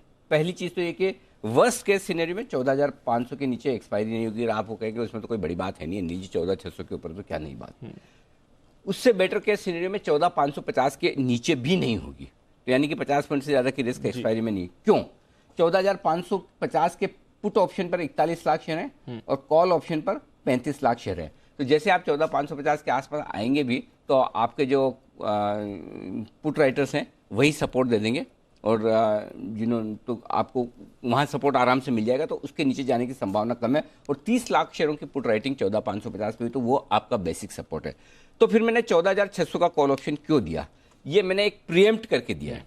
और प्रीएम्प्ट के क्या मैंने अज्यूम क्या किया है, 14,600 पर आप ट्रेड कर रहे हैं, 14,600 पर ही कॉल ऑप्शन में हाईएस्ट ओपन इंटरेस्ट है आज के लिए, और वो है 83 लाख शेयर का बड़ा ओपन इंटरेस्ट है, 83 लाख शेयर का, जिसमें से 41 लाख शेयर आज ही जुड़ा है। अगर फर्ज करें 3:05 के पहले 14,600 होल्ड हो जाता है, कोशिश हो रही है, देखिए अभी तक का जो ट्रेंड दिख रहा है ऐसा लग रहा है, और ऊपर से ग्लोबल मार्केट्स आपको सपोर्ट कर रहे हैं, तो मैंने ये अज्यूम किया है। नहीं तो मैं ज़्यादा सेफ्टी चाहिए होती तो मैं ऐसा करता 14,620-25 के ऊपर देता, लेकिन फिर वो आपकी 13 रुपये की रिस्क निकल जाती। तो 13 रुपये की रिस्क निफ्टी में ट्रेड करने के लिए बड़ी नहीं है, रीजनेबल है। तो वो रिस्क लेकर आप एक ट्रेड कर सकते हैं। अगर 13,600 के ऊपर निफ्टी टिकता है तो 1,68,000 share call writers, 1,68,00,000 share call writers risk पर है। 1 करोड़। अब मान लीजिए इन्होंने 20-25 पॉइंट की प्रीमियम तो कमाई होगी जब कॉल राइट किया है, ठीक है, तो ये 14,625 के ऊपर ये रिस्क में आएंगे। तो एक बार अगर 14,625 के ऊपर निकला तो फिर आपकी एक्सपायरी लाइफ टाइम हाई 14,650 के आसपास भी हो सकती है। ये कैलकुलेशन है, तो वो रिस्क है, इसीलिए आप ये, और इसको है ना काटिए मत, लास्ट तक रहने। 13 रुपए की रिस्क है ना, गया तो गया, 1000 पर लॉट पड़ रहा है। हाँ, अब उतना तो लेना पड़ेगा। तो आप ये मान के अगर समझो शॉर्ट कवरिंग आ गई और चल गया तो ये, नहीं तो जीरो समझ लीजिए इसको, 13 रुपए की रिस्क हुई है। ये तो हो गई बात निफ्टी की। अब आइए बैंक निफ्टी। 32,500 मेक और ब्रेक लेवल है बैंक निफ्टी के लिए। 32,500 के पुट पर हाईएस्ट ओपन इंटरेस्ट है 24 लाख शेयरों का। अगर इसके नीचे गया तो 32,300 के आसपास पहुंचने की कोशिश है, तब एक्सपायरी आपकी 32,300 350 की रेंज में होगी अगर 32,500 को तोड़ा। अब क्या ये दोनों ही लेवल ऐसे ना मेक और ब्रेक वाले, इधर 32,500 और इधर 14,600, और डेटा दोनों तरफ आपको वो स्विंग दिखा रहे हैं, कहीं भी किसी भी तरफ हो सकता है। अभी नितिन जी ने भी मुझे मैसेज यही किया कि आज डेटा बहुत क्लियर नहीं दिख रहा, तो मैं आज स्किप कर रहा हूँ निफ्टी के निशाने बाद। नहीं तो एक्सपायरी के दिन जनरली नितिन जी स्किप नहीं करते, लेकिन ठीक है, अगर नई क्लियरिटी आ रही तो नहीं आ रही, इसलिए मैंने भी ये कहा कि बहुत हाई रिस्क लेकर आप करिए। अब 32,500 यहाँ पर आपका 24 लाख शेयर का ओपन इंटरेस्ट है, ये आपके लिए एक तरह से सपोर्ट हो गया। ऊपरी स्तरों पर 32,600-700 के आसपास अच्छी खासी कॉल राइटिंग है। तो बेसिकली नीचे 32,300 32,500 की रेंज है, ऊपर 32,600 32,700 की रेंज है। इन्हीं के बीच में कहीं बैंक निफ्टी घूमना चाहिए। मुझे भी डेटा में बैंक निफ्टी में बहुत क्लैरिटी आ नहीं रही है, लेकिन ऐसा लग रहा है थोड़ा सपोर्ट ले सकता है। तो थोड़ा देखते हैं 3:05 तक कैसा रहता है माहौल, वैसा देखेंगे। ओके सर, तो ये है आपके लिए मार्केट पर व्यू। और ऑफ कोर्स हीरो या जीरो भी कॉल आपको मिल गई है निफ्टी पर अनिल जी की तरफ से। 14,600 का कॉल खरीदने की सलाह आ रही है इस समय। एक्शन भरपूर है और निफ्टी पर अगर आप देखें तो काफ़ी सारे स्टॉक्स का सहारा है। आईटी स्टॉक्स ऑफ कोर्स आपको एक्शन में दिख ही रहे हैं, वहाँ पर आपको एक बढ़िया सहारा मिलते हुए दिख रहा है। HUL में आज सुबह से खरीदारी है, जिसके बारे में सुबह जी भी सुबह राय देकर गए हैं, वहाँ पर भी आप देखिए। और कोटक बैंक ये भी आज थोड़ा एक्शन में आते हुए दिख रहा है। HDFC यहाँ पर भी थोड़ी सी खरीदारी हो रही है।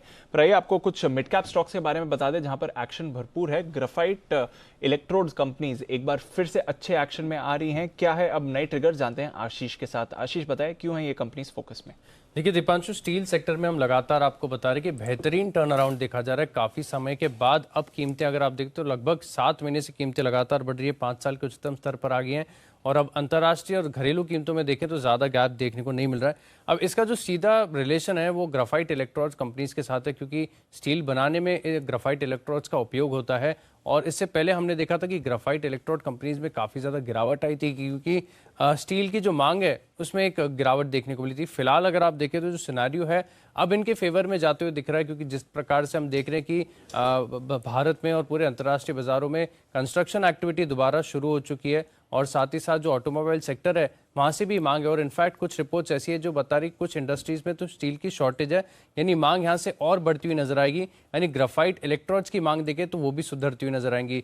पिछले क्वार्टर में जब हमने ग्राफाइट बनाने वाली कंपनी HEG के मैनेजमेंट से बात की थी तो अब उन्होंने कहा था कि कीमतें अब बढ़िया देखने को मिल रही है। फिलहाल जो कीमतें थी गिर रही थी, अब बॉटम आउट हो चुकी है। वहाँ से अगर आप देखें तो ऑलमोस्ट 25 से 30% का सुधार आ चुका है, और आगे जाकर करीब 30 से 35% के मार्जिन भी दिए थे, जिसके चलते माना जा रहा है कि इस पूरे सेक्टर की री रेटिंग हो सकती है। और अगर ऐसा होता है तो 2 स्टॉक्स पर आपको खास फोकस रखना है, HEG और ग्राफाइट इंडिया।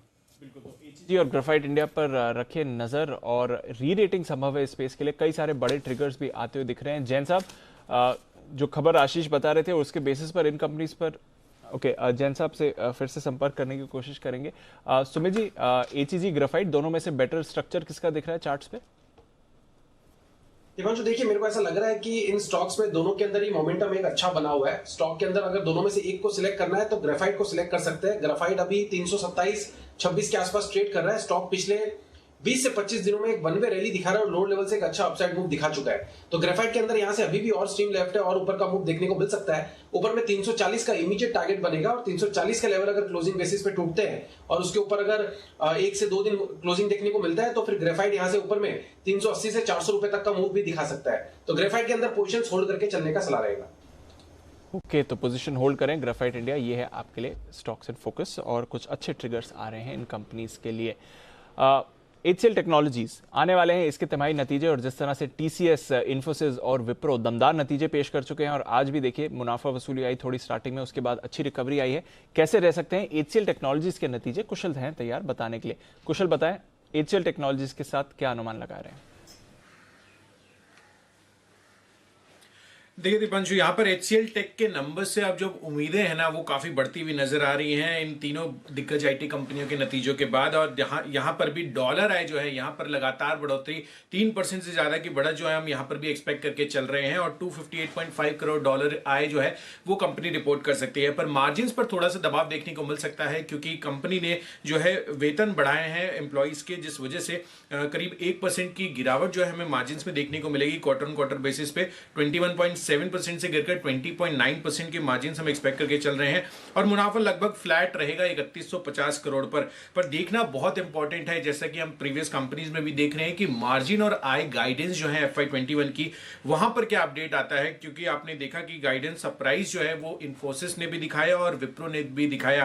तो आपको देखना होगा कि HCL टेक का क्या जो है ओवरव्यू इस पर रहता है। साथ ही जो कंपनी की एक्विजिशन स्ट्रेटेजीज रही है वहां पर अब क्या आउटलुक रहता है, और वर्टिकल्स पर क्या कमेंट्री आती है मैनेजमेंट की, ये सब चीजें जो देखना है जो नतीजों में है बहुत अहम हो जाता है। बिल्कुल, तो अहम रहेंगे HCL टेक्नोलॉजीज के नतीजे। और श्रीकांत जी, जरा HCL टेक्नोलॉजीज पर नजर डाल के बताएं, चार्ट्स कैसी दिख रही हैं? यहाँ पर भी हमने देखा है निचले स्तरों से रिकवरी आई है, कौन से लेवल्स इंपॉर्टेंट रहेंगे? देखिए, वैसे आईटी स्टॉक्स में तो बिल्कुल अच्छी तेजी बनी है, और जैसे अनिल जी बता रहे थे कि अगर साल के लिए अगर इन सब स्टॉक्स को अगर पकड़े रहेंगे तो काफ़ी बड़े पैसे बन सकते हैं। मुझे भी वो कुछ वैसे ही लगता है। यस, वेरी शॉर्ट टर्म में अगर देखा जाए तो HCL टेक्नोलॉजीज अपने कल के हाई से थोड़ा नीचे ट्रेड कर रहा है, तो थोड़ा कॉशियसनेस दिखा रहा है वो। लेकिन साथ ही साथ मुझे लगता है कि आज के जो लोज हैं 1006 के, हम उसे ही एज अ स्टॉप लॉस पकड़ के कोई भी लॉन्ग पोजीशंस को कैरी कर सकते हैं। अगर ये शायद अगर ब्रेक हो जाता है तो थोड़ा सा मामला बिगड़ सकता है, और उस केस में हम वापस एक बार 980 या 970 के लेवल्स दे सकते हैं। तो 1006 के स्टॉप लॉस के साथ पोजीशंस को जो भी लॉन्ग है उसे कंटिन्यू करें। ओके, तो ये है राय आपके लिए HCL टेक पर आज नतीजे की तैयारी इस वक्त। आइए 2:50 वक्त है भसीन साहब से फिर से मुलाकात करने का।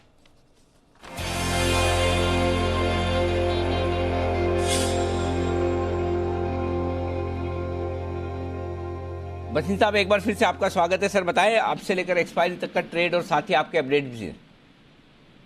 तो मैंने आपको कहा था सर 14,600 के ऊपर नहीं जाएगी, नीचे आएगी। अब मेरे को लगता है 14,500, but IT and pharma are holding the market, banks are weak. तो बैंक की Nifty I think can slide another 100 points. और जैसे आपको कहा है, मैं 2 दिन से बैंक्स पे नेगेटिव हूँ, लेकिन आज भी मैंने आपको कहा pharma and IT will be doing very very well.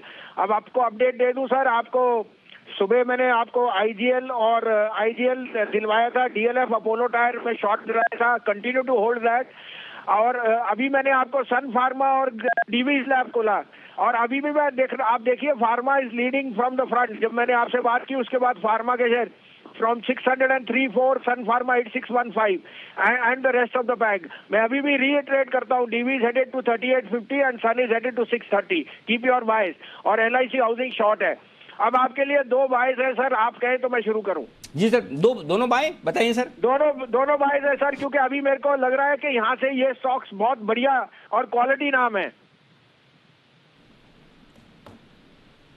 जी भसीन साहब, तो पहला पिक होएगा सर, जैसे आपके यहाँ आपको याद है 88, 90, 92 में मैं कह रहा था OMCs are regaining their place in the sun because everything is being passed on.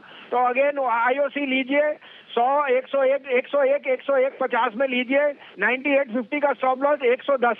It is just broken out sir, तो इसमें 10% की अपसाइड आपको बहुत जल्दी मिल जाएगी इन IOC। और दूसरा भाई मेरा मनपसंद, जो मैंने आपको DLF सेल दिया, आपको DLF बेच देना चाहिए and buy Godrej property. Unquestionably it is even regaining place in Gurgaon and NCR। 1425-26 में लीजिए, 1400 का स्टॉप लॉस है, 1485 से 1500 का टारगेट। ओके, तो दोनों ही बाय और दोनों खरीदारी में IOC, BPCL में बड़ा ब्रेकआउट, IOC भी तैयारी 100 के ऊपर निकलकर 100 रुपए से 101 रुपए 50 पैसे की रेंज में खरीदिए आप।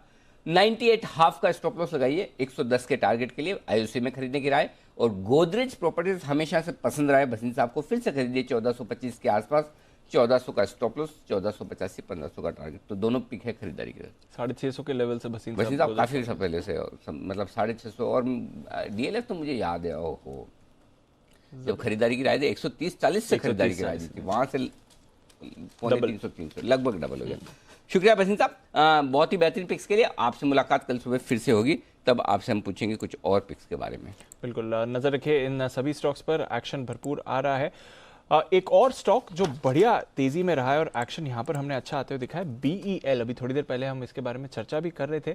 क्या है कुछ ट्रिगर्स जिसकी वजह से BEL पर रखनी है नजर, क्योंकि पूरे डिफेंस स्पेस में हम एक्शन देख रहे हैं? बताए वरुण। देखिए दीप, आपने शुरुआत में बता दिया कि डिफेंस स्पेस देख रहे हैं, तो डिफेंस स्पेस की कंपनी तो जाहिर सी बात है एक्शन तो होना है, क्योंकि इस स्पेस की जितनी रिलेटेड कंपनीज है उनमें आपको भरपूर एक्शन देखने मिल रहा है। इसके अलावा एक खबर ये भी निकल के आई है कि US की एक स्टार्टअप कंपनी है टाइटन इलेक्ट्रिक व्हीकल, वो भारत में निवेश करने जा रही है। अब ये निवेश जो होगा इस कंपनी की तरफ से वो करीब 7,500 करोड़ के आसपास का निवेश होगा, और पुणे में इलेक्ट्रिक गाड़ियों के उत्पादन के लिए ये प्लांट लगाने का प्लान कर रहे हैं।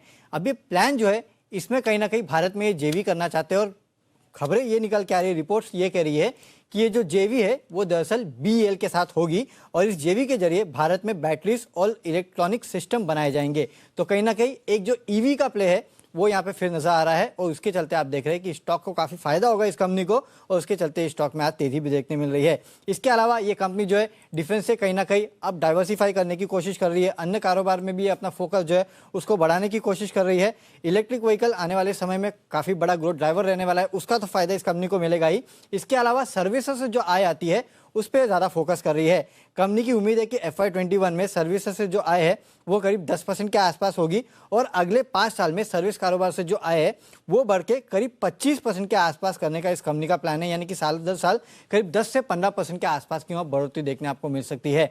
तो एक जो डाइवर्सिफाई कर रही है कंपनी उसका फायदा मिल रहा है, दूसरा डिफेंस स्पेस में तो ये है ही। इसके अलावा ईवी प्ले जो है वो ये बहुत बड़ा बन रहा है, क्योंकि अगर बाहर की कोई कंपनी आती है इसके साथ जेवी करती है तो एक बहुत बड़ा टर्न अराउंड इस कंपनी के लिए हो सकता है। इसके लिए इस काउंटर में आप लगातार तेजी देख रहे हैं। तो जल्दी हम कहेंगे कि डिफेंस और अन्य कारोबार वाली कंपनी सिर्फ डिफेंस नहीं रह जाएगी, फिर ये अन्य कारोबार भी आ जाएगा। अन्य कारोबार बड़ा ग्रोथ ड्राइवर भी रह सकता है। और कल सर जो ईवी की बात कर रहे थे, एक अपॉर्चुनिटी BEL में भी अब बनकर आ रही है, जिस तरह से ये उस सेगमेंट पर अपना फोकस बढ़ा रहे हैं। राइट, दोनों मतलब BEL और BEL मजबूती के साथ आगे बढ़ रहे हैं और BEL लगातार हमारे एक्सपर्ट्स ने पसंद भी किया है बार बार खरीदारी करने के लिए। जैन साहब, BEL या कोई और डिफेंस स्टॉक कौन सा पसंद है सर आपको? नहीं, बिल्कुल डिफेंस की तो मैंने बातें शुरुआत में जब आपने HL की जब हॉट न्यूज आई थी तो उसके बाद बोला ही था। और BEL तो देखिए बैलेंस शीट वाइज ये मैंने लास्ट ईयर इंडिपेंडेंस डे के तौर पे पिक भी दिया था ये, और उसके बाद सबसे चीज खराब क्या हुई कि बजट के बाद ये अच्छा खासा टूटा और करेक्शन भी बहुत बड़ा आया। ये पहले ही करेक्ट कर गया था, but it's an excellent stock, जबरदस्त फंडामेंटल, जीरो डेट कंपनी, जबरदस्त रिटर्न नंबर्स। और ये जो बोले ना आप अदर बिजनेसेस, आप देखिए बैलेट मशीन्स भी इन्होंने ही बनाई थी और BEL is an excellent company, मतलब मेरी वन ऑफ द फेवरेट्स हमेशा से रही है। तो मैं तो कहूंगा कि हर डिक्लाइन स्पेस को खरीदना है और ये स्टॉक भी अच्छा खासा और मूव दिखाएगा। और ये जो सारी पॉजिटिव न्यूज अभी वरुण जी ने बताए हैं तो दे आर एक्सीलेंट एंड काफी ऐड करेंगे। सो बाय ऑन डिक्लाइंस की रणनीति अपनाएं और यहाँ पे भी लेते हैं तो कोई हर्जा नहीं है स्टैगर्ड वे में। ओके, तो BEL स्टैगर्ड वे में अगर आप चाहें तो यहाँ पर भी खरीदारी कर सकते हैं, जिस तरह से इस पर एक्शन बनते हुए दिख रहा है। तो ज़बरदस्त तेज़ी में है कुछ ये डिफेंस और डिफेंस से related companies. BEL of course अपना फोकस अब अन्य कारोबार पर भी बढ़ा रही है। इस बीच सीक्वेंट साइंटिफिक, इस पर एक बड़ा उछाल आते हुए दिखा है, 12.5% की तेज़ी इस काउंटर पर आती हुई दिख रही है और लगातार ये स्टॉक भी हम देख रहे हैं कि दमदार एक्शन में आ रहा है। बंसल जी, सीक्वेंट साइंटिफिक बढ़िया मूव आई है, 200 के पार गया है अभी स्टॉक, बताएं क्या चल रहा है इस चार्ट में सर?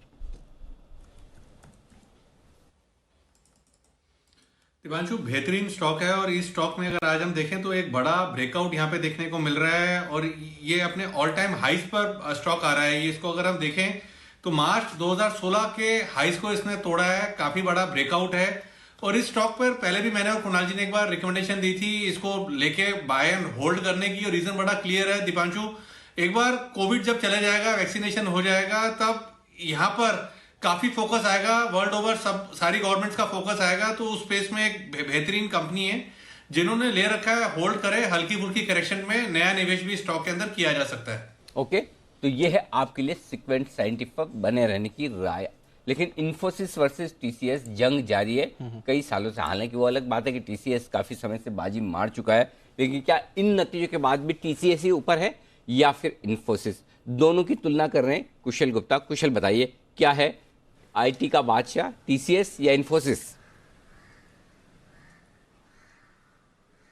बिल्कुल अनिल जी, तो जिस तरह की कमेंट्री आ रही है वैसे तो दोनों ही बादशाह लग रहे हैं, पर यहाँ पर मुझे अभी भी लग रहा है कि जो इन्फोसिस है उन्होंने बेहतरीन ग्रोथ जो है शो की है, पर काफी कॉम्पिटिटिव जो है लैंडस्केप बन गया था Q3 में। इनफैक्ट यहाँ पर अगर आप देखें तो TCS में जो कांस्टेंट करेंसी ग्रोथ आई है वो 4.1% की आई है क्वार्टर ऑन क्वार्टर बेसिस पे, और पिछले 9 सालों में ये सबसे मजबूत तीसरी तिमाही रही है। इनफैक्ट अगर आप इन्फोसिस की दूसरी जगह बात करें तो वहां पर पिछले 8 सालों में जो है इनकी सबसे मजबूत ग्रोथ हमें देखने को मिली है, पर यहां पर जो आई ग्रोथ आई है वो 5.3% की है। तो यहां पर इन्होंने लीड ले लिया और साथ ही FY21 की जो कांस्टेंट करेंसी आई ग्रोथ गाइडेंस है वो भी उन्होंने सिग्निफिकेंटली बढ़ाई है। 4.5 से 5% तक जो है ये अपनी आई ग्रोथ गाइडेंस करते हुए नजर आए हैं। दूसरा, अगर आप देखें तो जो वेतन बढ़ोतरी हुई है TCS में, उसके बावजूद पिछले 5 सालों में सबसे highest operating margin TCS lead करता हुआ नजर आया है और 26.6% के मार्जिन इन्होंने रिपोर्ट किए हैं। वहीं अगर आप देखें तो जो इन्फोसिस है वहां पर ऑपरेटिंग मार्जिन जो है वो फ्लैट रही है, पर FY21 की मार्जिन गाइडेंस यहां पर भी इन्होंने लीड ली है और वहां पर उसको बढ़ाकर 24 से 24.5% कर दिया है।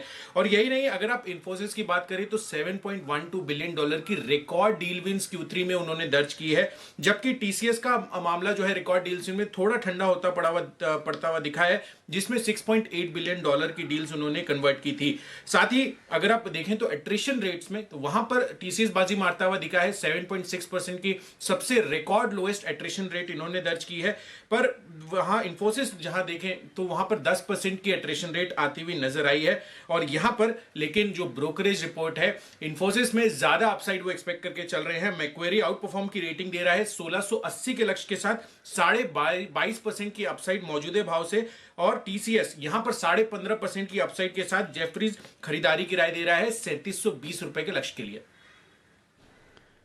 ओके, तो TCS वर्सेस इन्फोसिस, ये है आपके लिए पूरा कंपैरिजन दोनों कंपनीज के बीच में, जिस तरह से उनके नंबर्स आए हैं। जैन साहब, क्योंकि IT सेंटिमेंट के लिए दोनों ही इंपॉर्टेंट है और अब HCL टेक्नोलॉजीज के नतीजों पर भी नजर है। TCS वर्सेस इन्फोसिस, आपकी पिक कौन सी रहेगी इन नतीजों के दम पर? देखिए, मुझे याद आ गई 2015 में शायद ये शो हमने जी बिजनेस पे मैंने किया था, और TCS वर्सेस इन्फोसिस, और बहुत ही इंटरेस्टिंग थीम था। और उस टाइम पे शायद पहला ही चैनल था जी बिजनेस जिसने ये किया, और अब तो काफी होते रहते हैं ऐसे अलग अलग स्टॉक्स को लेकर। बट यस, देखिए TCS एक अलग ही उसमें आ गई है, और मुझे लगता है TCS को जो हायर वैल्यूएशंस मिलेंगे वो हायर मिलते रहेंगे। और इन्फोसिस ने अच्छा मतलब एक कवर किया, पहले बहुत बड़ा वैल्यूएशन गैप हो गया था, बट स्टिल आई फील कि TCS, Infosys, Wipro, HCL tech Mahindra, ये सारे के सारे जबरदस्त चल रहे हैं। और सब में जिन्होंने भी निवेश कर रखा है निवेश, वो बने रहे।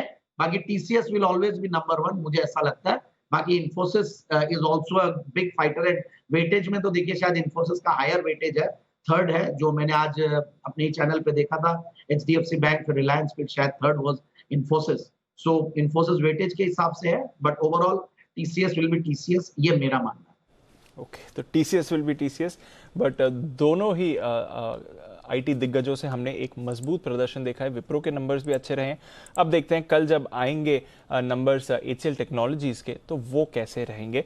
पर IT स्पेस यहाँ पर है बढ़िया खरीदारी है बैंक्स में, और कुछ मिड कैप PSU बैंक्स जहां पर अच्छा एक्शन दिख रहा है। बैंक ऑफ इंडिया की हमने बात करी थी सुमित जी, इंडियन बैंक 2 दिन पहले आपने भी इस पर चर्चा करी थी, और आज आई थिंक आपका टारगेट भी इस पर आ रहा है। 6.5% का उछाल है इंडियन बैंक पे, स्पाइक आते हुए दिखा है। आप बताएं सर, अब अगले क्या लेवल्स इंपॉर्टेंट रहेंगे? बिल्कुल दीपांशु, एकदम डल और स्टेबल मार्केट में अगर स्टॉक चल रहा है तो ये पॉजिटिव संकेत है। अगर जैसे ही मार्केट्स में एक अच्छा अपसाइड मूव आएगा तो इंडियन बैंक में फिर और एक अच्छा अपसाइड मूव देखने को मिलेगा। तो स्टॉक के अंदर ऊपर में 99-100 रुपए तक के अभी इमीडिएट टारगेट और देखने को मिल सकते हैं, और 100 के ऊपर अगर ये सस्टेन कर जाता है तो फिर बहुत बड़ा अपसाइड मूव स्टॉक के अंदर देखने को मिलेगा। तो जिन्होंने भी ले रखा है वो लोग पोजीशंस होल्ड करें, ट्रेलिंग स्टॉप लॉस का यूज करें, जो कि 92-92.50 के आसपास का लगा सकते हैं। 99 से 100 के इमीडिएट टारगेट, और वो लेवल ब्रेक होने पे, क्लोजिंग मिलने पे 110 से 115 रुपए तक का मूव इंडियन बैंक के अंदर देखने को मिल सकता है। ओके, तो 110 से 115 के मूव के लिए तैयार हो जाइए। इंडियन बैंक पर यहाँ पर आ रही है अच्छी तेजी इस समय।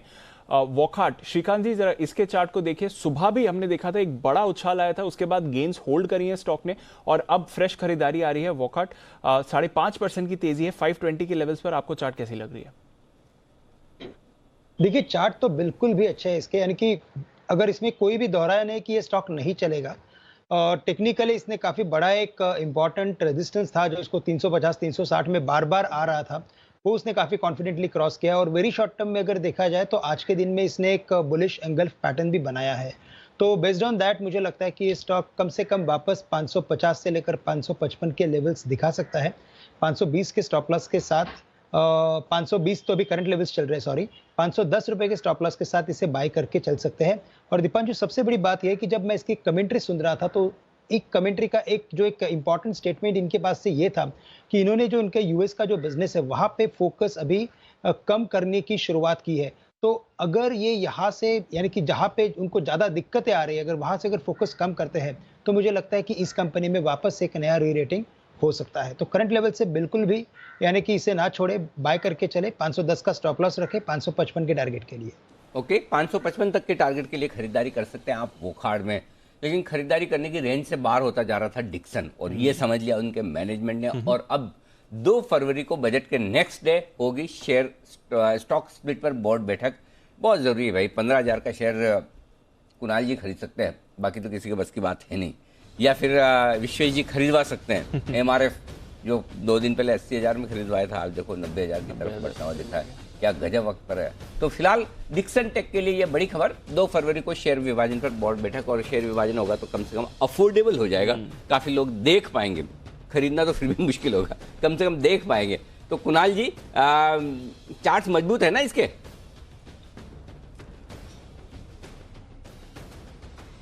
अनिल जी देखिए, मुझे लगता है कि आप चिराग लेके भी खोजेंगे तो इससे ज़्यादा मजबूत चार्ट आपको बाजार में नहीं मिलेगा। तो अनिल जी ऐसी इसमें बढ़त आई है जो कि मुझे अभूतपूर्व है बिल्कुल, लेकिन अनिल जी इन स्तरों पर मेरी खरीदारी की राय नहीं। मुझे लगता है कि देखिए स्टॉक बहुत तेजी से भाग गया है, तो थोड़ा कंसोलिडेट होने दें, उसके बाद वापस से ब्रेकआउट आएगा तब डिक्सन में खरीदारी करेंगे। मौका चूक गए हैं तो कोई बात नहीं, और बहुत से मौके आएंगे। आजकल कुणाल जी ये स्मार्टफोन के जमाने में कौन चिराग लेकर ढूंढता है? आजकल की तारीख हर चीज तो आपके स्मार्टफोन पे है। उसमें एक है वो स्क्रीन के फेस पे टॉर्च, मतलब टॉर्च उसी में है, फोन उसी में है, कंप्यूटर उसी में है, एक्सेल शीट उसी में है, सब कुछ तो उसी में है। उसके अलावा किसी की जरूरत नहीं आजकल तो, मतलब लैपटॉप की भी जरूरत नहीं है ऐसा। हाँ सर, है ना? अगर वो बस थोड़ा टाइपिंग में प्रॉब्लम आती है, वरना तो हाँ, अगर थोड़ी सी टाइपिंग वगैरह की स्पीड ठीक ठाक हो तो सारा काम आपका फोन से ही हो जाता है। फोन स्मार्ट हो रहे हैं, इंसान नहीं है वो अलग बात है। इंसान मतलब पहले से समझ तो गए होंगे आप। अच्छा हाँ, बंसल जी कुछ कह रहे हैं। जी बंसल जी। अनिल जी मैं कह नहीं रहा हूं, मैं पूछना चाह रहा हूं दीपांशु से, वो जो फोन के अंदर होता है वो टॉर्च होती है कि टॉर्च होती है? थोड़ा सा इस पे भी रोशनी डालें अनिल जी। टॉर्च होती है या अनिल जी देखिए बस या टॉर्च होती है?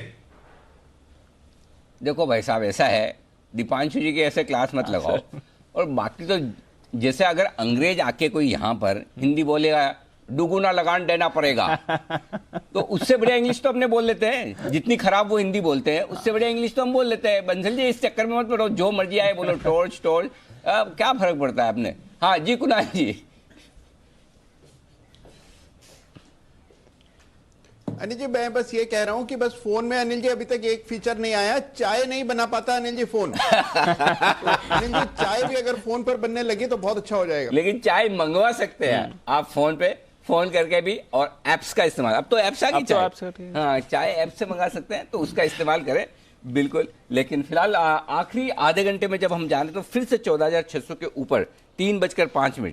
दीप समय मिला लीजिए, 3:05 के पहले 14,600 के पार निकल कर टिकना है। एक बार आया है नीचे, अब देखते हैं 3-5 के आसपास वापस 14,600 के पार आया है, देखते हैं अगर टिक जाता है तो फिर थोड़ी अच्छी मजबूत क्लोजिंग होने की संभावना है।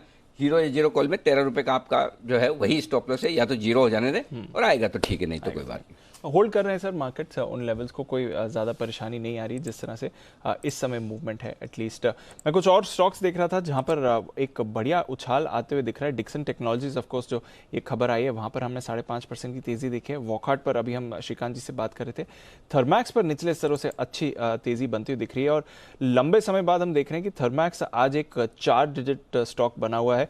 सुमित जी, ज़्यादा चर्चा में नहीं आता है थर्मैक्स, पर काफ़ी समय बाद थोड़ा एक्शन इस पर भी देख रहे हैं। बताएं सर, यहाँ पर कोई मूवमेंट बनता है जिस तरह से पिछले कुछ दिनों में खरीदारी के संकेत आए थर्मैक्स पे? दीपांशु, पिछले 7-8 दिनों से तो तेजी देखने को मिल रही है, और इनफैक्ट लास्ट 2-3 महीने का भी चार्ट देखते हैं तो उसके अंदर भी तेजी का मूव भी देखने को मिला है थर्मैक्स में। तो ओवरऑल अगर इसका निष्कर्ष निकाले तो ये समझ में आता है कि स्टॉक में यहाँ से और ऊपर का मूव ही देखने को मिलना चाहिए। 1000 के ऊपर आज ये सस्टेन कर रहा है, अगर 1000 के ऊपर 1 या 2 दिन के लिए क्लोजिंग देखने को मिल जाती है तो थर्मैक्स के अंदर ऊपर का मूव देखने को मिलेगा, जिसमें 1050 और 1100 ये लेवल देखने को मिल सकते हैं। स्टॉक का जो नीचे में स्टॉप लॉस या सपोर्ट बनेगा वो 975 980 का बनेगा, तो ये ट्रेलिंग स्टॉप लॉस भी लगा सकते हैं और इसको स्टॉप लॉस लगा के फ्रेश खरीदारी भी कर सकते हैं 1050 से 1100 के टारगेट्स के लिए। ओके, तो थर्मैक्स पर रखिए नजर, 1050 से 1100 के टारगेट के लिए ये स्टॉक रहेगा आपके फोकस में। फोकस में है L&T फाइनेंस, जिसके बारे में अभी हम चर्चा भी कर रहे थे। आने वाले हैं इसके नतीजे, जानते हैं देवांशी से क्या अनुमान लगाया जा रहा है, बताएं देवांशी। दीपांशु, बहुत ज़्यादा उम्मीद नहीं लगानी चाहिए इनके नंबर्स से, क्योंकि आप देखिए इस बार यही फोकस होगा कि इनकी जो लोन बुक है वो सिंगल डिजिट ग्रोथ बताएगी, और साथ ही अगर डिस्बर्समेंट्स की बात करें इस बार तो हल्की सी बढ़त इस बार ज़रूर होती हुई दिखेगी। त्योहारी सीजन के जो डिस्बर्समेंट्स थे वो थोड़े से ज़्यादा होते हुए दिखे, और पर्टिकुलर कैटेगरीज में अगर आप देखें तो पर्सनल जो लेंडिंग है और साथ ही ऑटोमोबाइल की जो लेंडिंग है उसमें थोड़ी सी ज़्यादा बढ़त ज़रूर होती हुई दिखी, और इसी के चलते डिस्बर्समेंट्स थोड़े से बढ़ेंगे। कॉस्ट ऑफ फंड्स इस बार इनके हल्के से नीचे आते हुए दिखे, और इसका जो फायदा है इनके मार्जिन पर होते हुआ दिखेगा। और साथ ही अगर एसेट क्वालिटी की बात करें तो थोड़ा सा सुधार देखने की उम्मीद जरूर लगाई जा रही है। 5% पर इनके ग्रॉस स्टेज 3 एसेट्स होते हुए दिखेंगे 5.19% से घटकर, लेकिन अगर आप ब्याज से आए देखें तो करीब 7% तक की गिरावट देखने मिलेगी, और टैक्स और साथ ही अन्य खर्च के चलते हम देखेंगे इनका जो मुनाफा है उसमें 40% से भी ज़्यादा की गिरावट इस बार हमें देखने मिल सकती है। 321 करोड़ का जो मुनाफा है वो इस बार आता हुआ दिखेगा करीब 600 करोड़ के सामने। तो कुल मिला के नंबर्स इतने अच्छे नहीं होंगे, देखना होगा कि एसेट क्वालिटी साथ ही रिकवरीज इस बार किस तरह से होती हुई दिख रही है। ओके, तो रिकवरीज किस तरह से होती हुई दिख रही है वहाँ पर आप रखेंगे नज़र, और साथ ही जो कलेक्शन एफिशिएंसी रही है वहाँ पर रखें नज़र। एनपीए का फिगर ऑफ कोर्स काफ़ी इंपॉर्टेंट रहेगा। एनआईआई में आप 7% की गिरावट का अनुमान लगा रहे हैं। वागले साहब, एल&टी फाइनेंस कैसी लग रही है सर आपको? चार्ट इस समय 2-3 बार पहले भी इस पर डिस्कशन करा है, पर तेज़ी में ही है स्टॉक और अभी भी डेज हाई पर ट्रेड कर रहा है। दीपांशु पोजिशनली अच्छा है, 110 111 जाना चाहिए, अगर वो क्रॉस करता है फिर 120 तक भी जा सकता है, लेकिन ये 120 थोड़ा सा लंबा व्यू है, 1 महीने का वगैरह। मुझे लगता है 110 111 का टारगेट 1 से 2 दिनों में आ सकता है। 100 के नीचे जाएगा तो इसका ट्रेंड चेंज हो जाएगा। 100 के नीचे ही ट्रेंड चेंज होगा, उससे पहले नहीं होने वाला है, तो परेशानी की बात नहीं है जिस तरह से एल&टी फाइनेंस पर इस समय आपको संकेत आते हुए दिख रहे हैं। एक और स्टॉक जिसके बारे में मैं अभी एक बड़ा ब्रेकआउट आते हुए दिखा है, बंसल जी आईओएल केमिकल्स पर नजर रखिए। एक सडन स्पाइक आया है काउंटर पर आईओएल केमिकल्स पे, क्या दिख रहा है चार्ट पर? कोई ट्रेड का मौका है?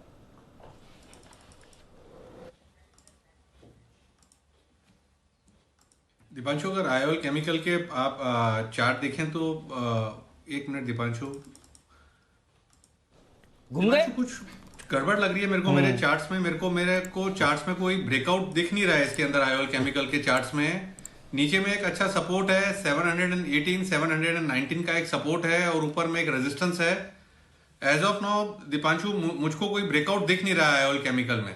माफ कीजिएगा बंसल जी, मैं बोलने में मेरे से गलती होगी, my mistake. Ipca labs, IOL chemical में इप्का लैब्स, दोनों स्टॉक्स में कंफ्यूज हो गया। गोगली मार दी बंसल जी आपको एकदम दीप ने। इप्का लैब्स बंसल जी। अच्छा बंसल जी, आपके पास एक ऑप्शन है, कभी भी ऐसा रहे ना, मैं आपको बहुत बढ़िया आइडिया देता हूँ। कभी समझो आपको नहीं मिला, अब मेरा सिस्टम हैंग हो गया, अब यहाँ से हम पता तो लगा नहीं पाएंगे आपका सिस्टम है। आजकल है ना, ये जो पूरे कोविड वाले पीरियड में पिछले 2020 में इसका बहुत बड़ा फायदा उठाया है, सारे एम्प्लॉयज ने भी उठाया है, बच्चों ने भी, जिनके क्लासेस डिजिटली चल रहे थे ना उसे ऑनलाइन, उन्होंने टीचर हमारा सिस्टम हैंग हो गया। इधर हम यहाँ से फोन करें ऑफिस में किसी को, सर सिस्टम ही हैंग हो गया, वाईफाई बंद हो गया, तो ये आप इसका फायदा उठा सकते हैं जब भी आपको ऐसा मौका लगे। मैंने सिर्फ बताया आपको। वैसे ये एक्सक्यूज मुझे बनाना चाहिए जब आईओएल बोल दिया मैंने। अब चार्ट बताइए सर।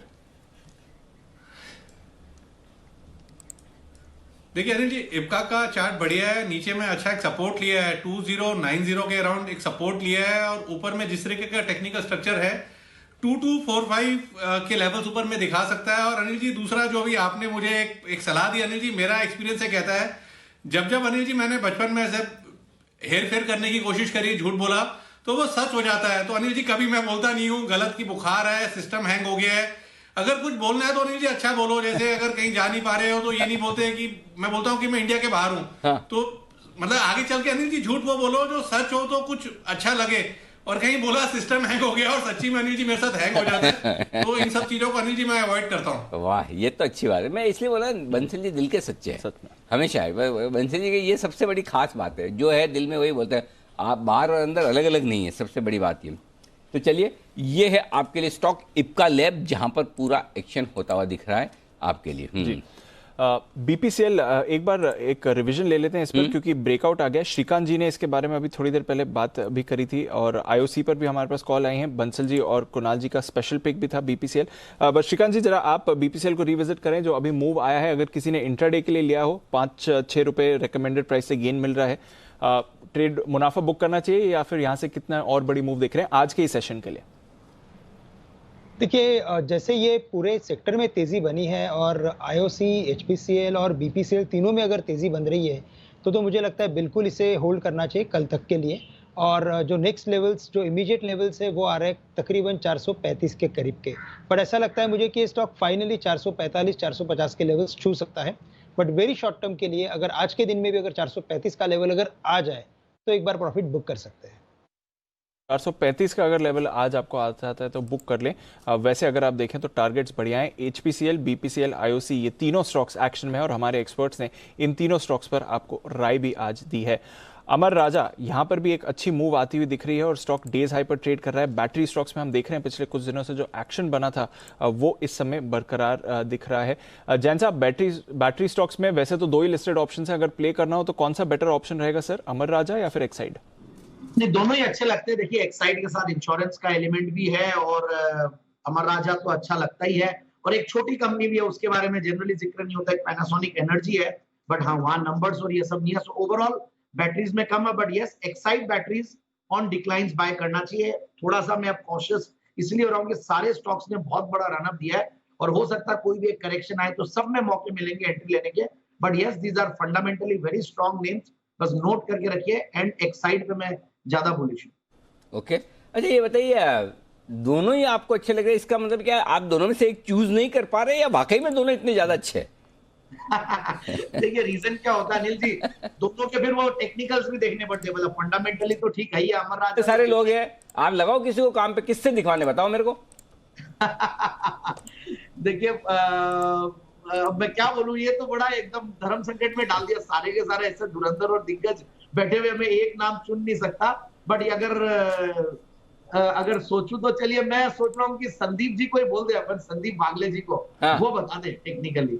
ओके, क्योंकि मेरी नाम राशि भी है। और वागले साहब आपको एक्साइड और अमर राजा के चार्ट्स देखने और इन दोनों में से किसके चार्ट्स बढ़िया ये बताने संदीप जी को। और चूंकि आप राय संदीप जी को स्पेसिफिकली दे रहे कस्टमाइज, तो इसलिए मैं आपको थोड़ा समय देता हूं, आप आराम से चार्ट देखिए। तब तक जय ठक्कर तैयार है, कैश का ऑप्शन।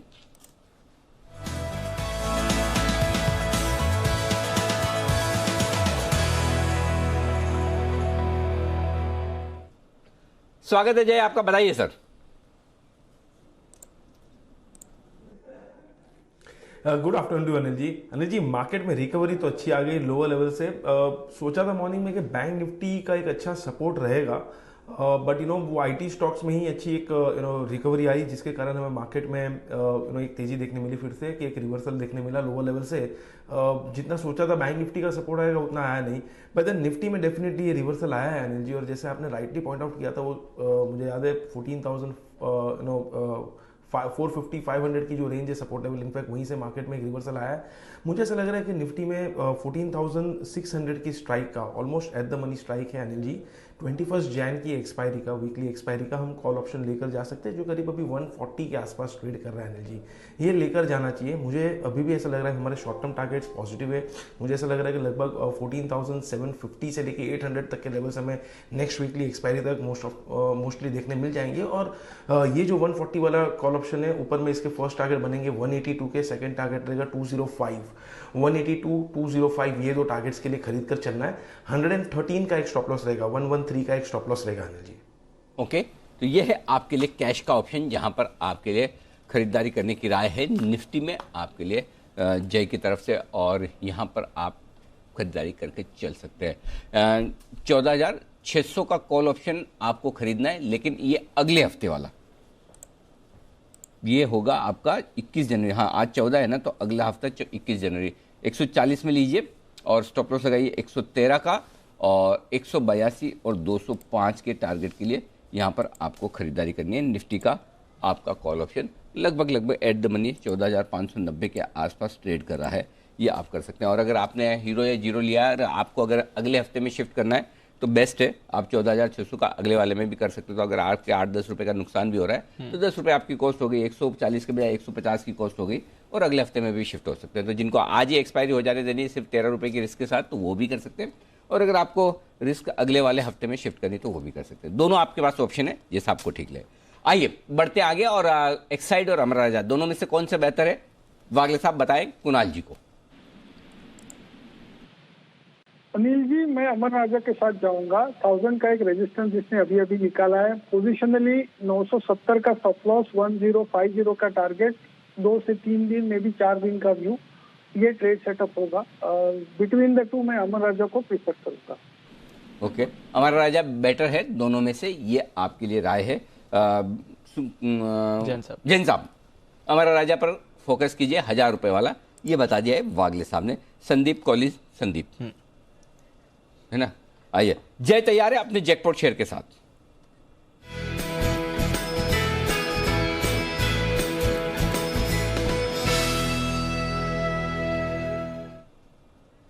बताएं जय।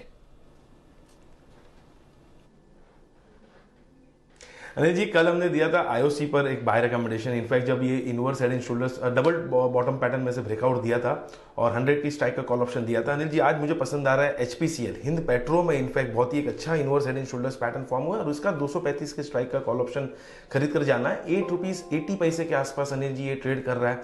13.5 और 16 ये दो टारगेट्स रहेंगे। 6.10 का एक स्टॉप लॉस रहेगा अनिल जी। इनफैक्ट मैं तो कहूँगा कि पूरी एक्सपायरी जो में 2 हफ्ते और बचे उसके लिए भी लेकर जा सकते हैं positional point of view, because बहुत ही अच्छा बेस स्ट्रक्चर फॉर्म हुआ है और सारी ओएमसीज इनफैक्ट अच्छी कर रहे हैं। तो आईओसी हमें अच्छा लगा ही था, बीपीसीएल में ब्रेकआउट आया और अब एचपीसीएल में भी एक inverse head and shoulders pattern में से ब्रेकआउट आ रहा है। एंड अनिल जी, और एक चीज़ अगर मैं नोट करूँ तो इसके जो डेली इंडिकेटर्स एक सेल मोड में चले गए थे, अब सारे डिग्रीज में एक अच्छा बाई क्रॉसओवर हमें यहाँ पे देखने मिल रहा है। दैट क्लियरली इंडिकेट्स के मोमेंटम भी अभी बुल्स के फेवर में हो चुका है and we can see a good move from here on. Okay, तो एक बढ़िया मूव आ सकती है लगातार, जैसे कि हम बता रहे हैं एचपी, बीपी, आईओसी तीनों ही ओएमसीज ऑयल मार्केटिंग कंपनीज पर हमारे एक्सपर्ट्स की तरफ से आपके लिए खरीदारी की राय आती हुई दिखी है। इस बीच सेल स्टील अथॉरिटी, जिसका ऑफर फॉर सेल आज चल रहा है, कल की क्लोजिंग के मुताबिक अगर आप देखें तो लगभग 13% का डिस्काउंट है। स्टॉक पर भी हमने देखा है 9% का प्रेशर है, पर डिमांड काफ़ी ज़्यादा है। नॉन रिटेल का जो आज ओएफएस है वो 2.7 टाइम्स सब्सक्राइब हो चुका है। फुली सब्सक्रिप्शन तो सुबह ही आते हुए दिखा था, अब वहाँ से और हायर सब्सक्रिप्शन फिगर्स आ रहे हैं। 2.7 टाइम्स का टोटल सब्सक्रिप्शन हो चुका है। थोड़ी देर में अनिल जी से लेंगे उनकी फाइनल स्ट्रैटेजी क्लोजिंग से पहले, पर उसके पहले चलते हैं आशीष के पास बैन से बेनिफिट के लिए।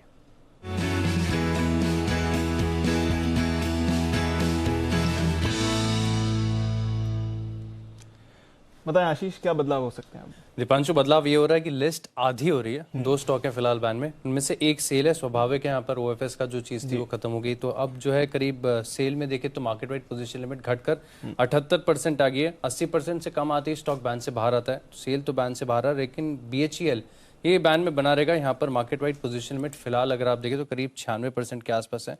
फ्रेश एंट्री किसी की भी नहीं हो रही।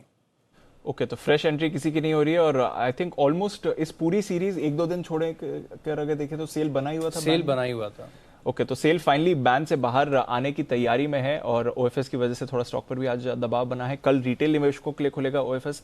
आज अगर आप देखें तो नॉन रिटेल में आपको बढ़िया सब्सक्रिप्शन लेवल्स इसके लिए मिल गए हैं। और सुमित जी काफ़ी क्लोजली इसको ट्रैक करते हैं। सुमित जी, ट्रेड के हिसाब से तो नहीं पूछ रहा हूँ, बट सेल आज के दबाव के बाद और ये ओएफएस का ओवरहैंग जब कल क्लोजिंग के बाद चला जाएगा तो फिर क्या इंपॉर्टेंट लेवल्स देख रहे हैं आप सेल के लिए? दिवांशु, मेरे को ऐसा लग रहा है कि लोअर लेवल्स पे वापस से सेल को सपोर्ट मिल सकता है। तो सेल के अंदर जो अभी इमीडिएट नीचे में सपोर्ट दिखाई दे रहा है वो है 64 रुपए 63 रुपए के आसपास। और बैन से निकलने के बाद स्टॉक में अगर ऊपर में 68 रुपए 70 रुपए के लेवल टूटते हैं तो एक स्ट्रॉन्ग मोमेंटम ऊपर की तरफ बिल्डअप होगा और फिर ऊपर में वापस से 75 रुपए से 78 रुपए तक के लेवल देखने को मिल सकते हैं। तो 64-63 का नीचे में सपोर्ट है, 68 रुपए 70 रुपए का लेवल ऊपर में टूटने पे एक अच्छा मोमेंटम बिल्डअप होगा सेल के अंदर। ओके, और इस बीच अब अगला बिगुल है 3:20 का भी टाइम हो गया, लेकिन एक बिगुल पहले बीटीएसटी का श्रीकांत जी के लिए।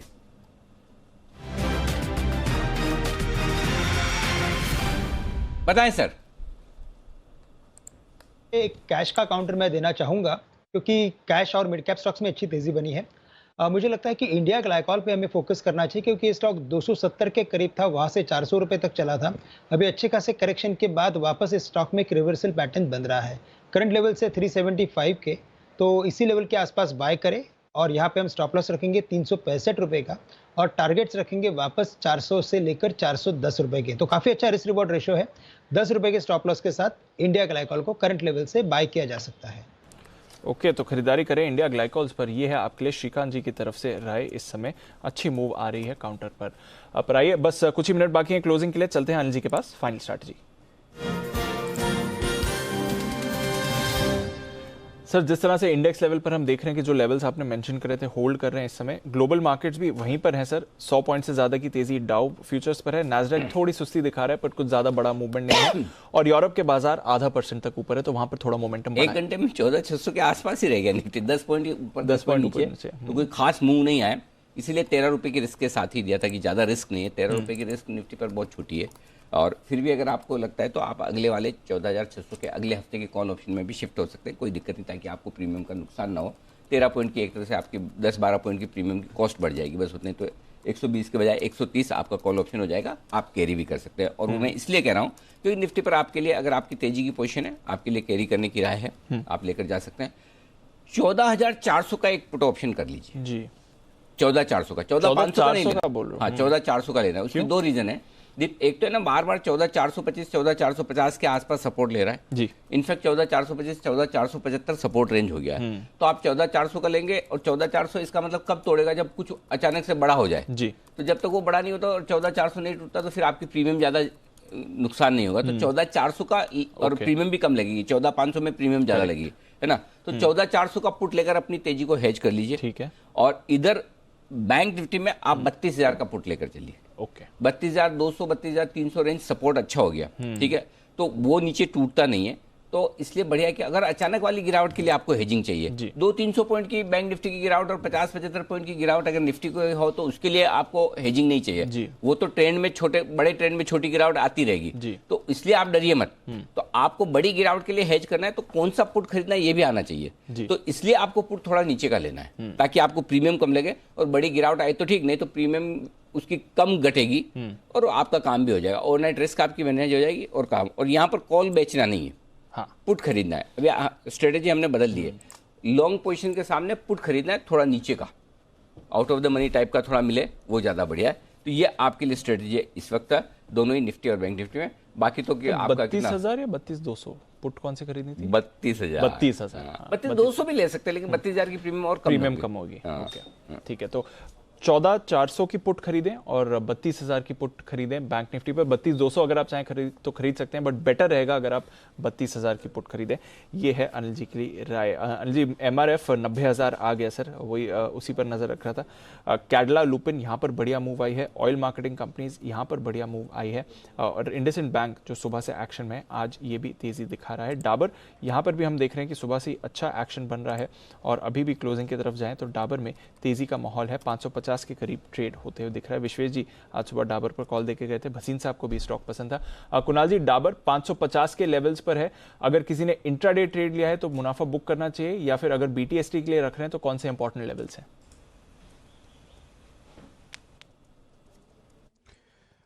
देखिए, चार्ट बहुत अच्छा है दीपांशु, और जैसे हम लोग आज चर्चा भी कर रहे थे कि फार्मा और FMCG ये दो स्पेस हैं जहां सबसे अच्छी तेजी है।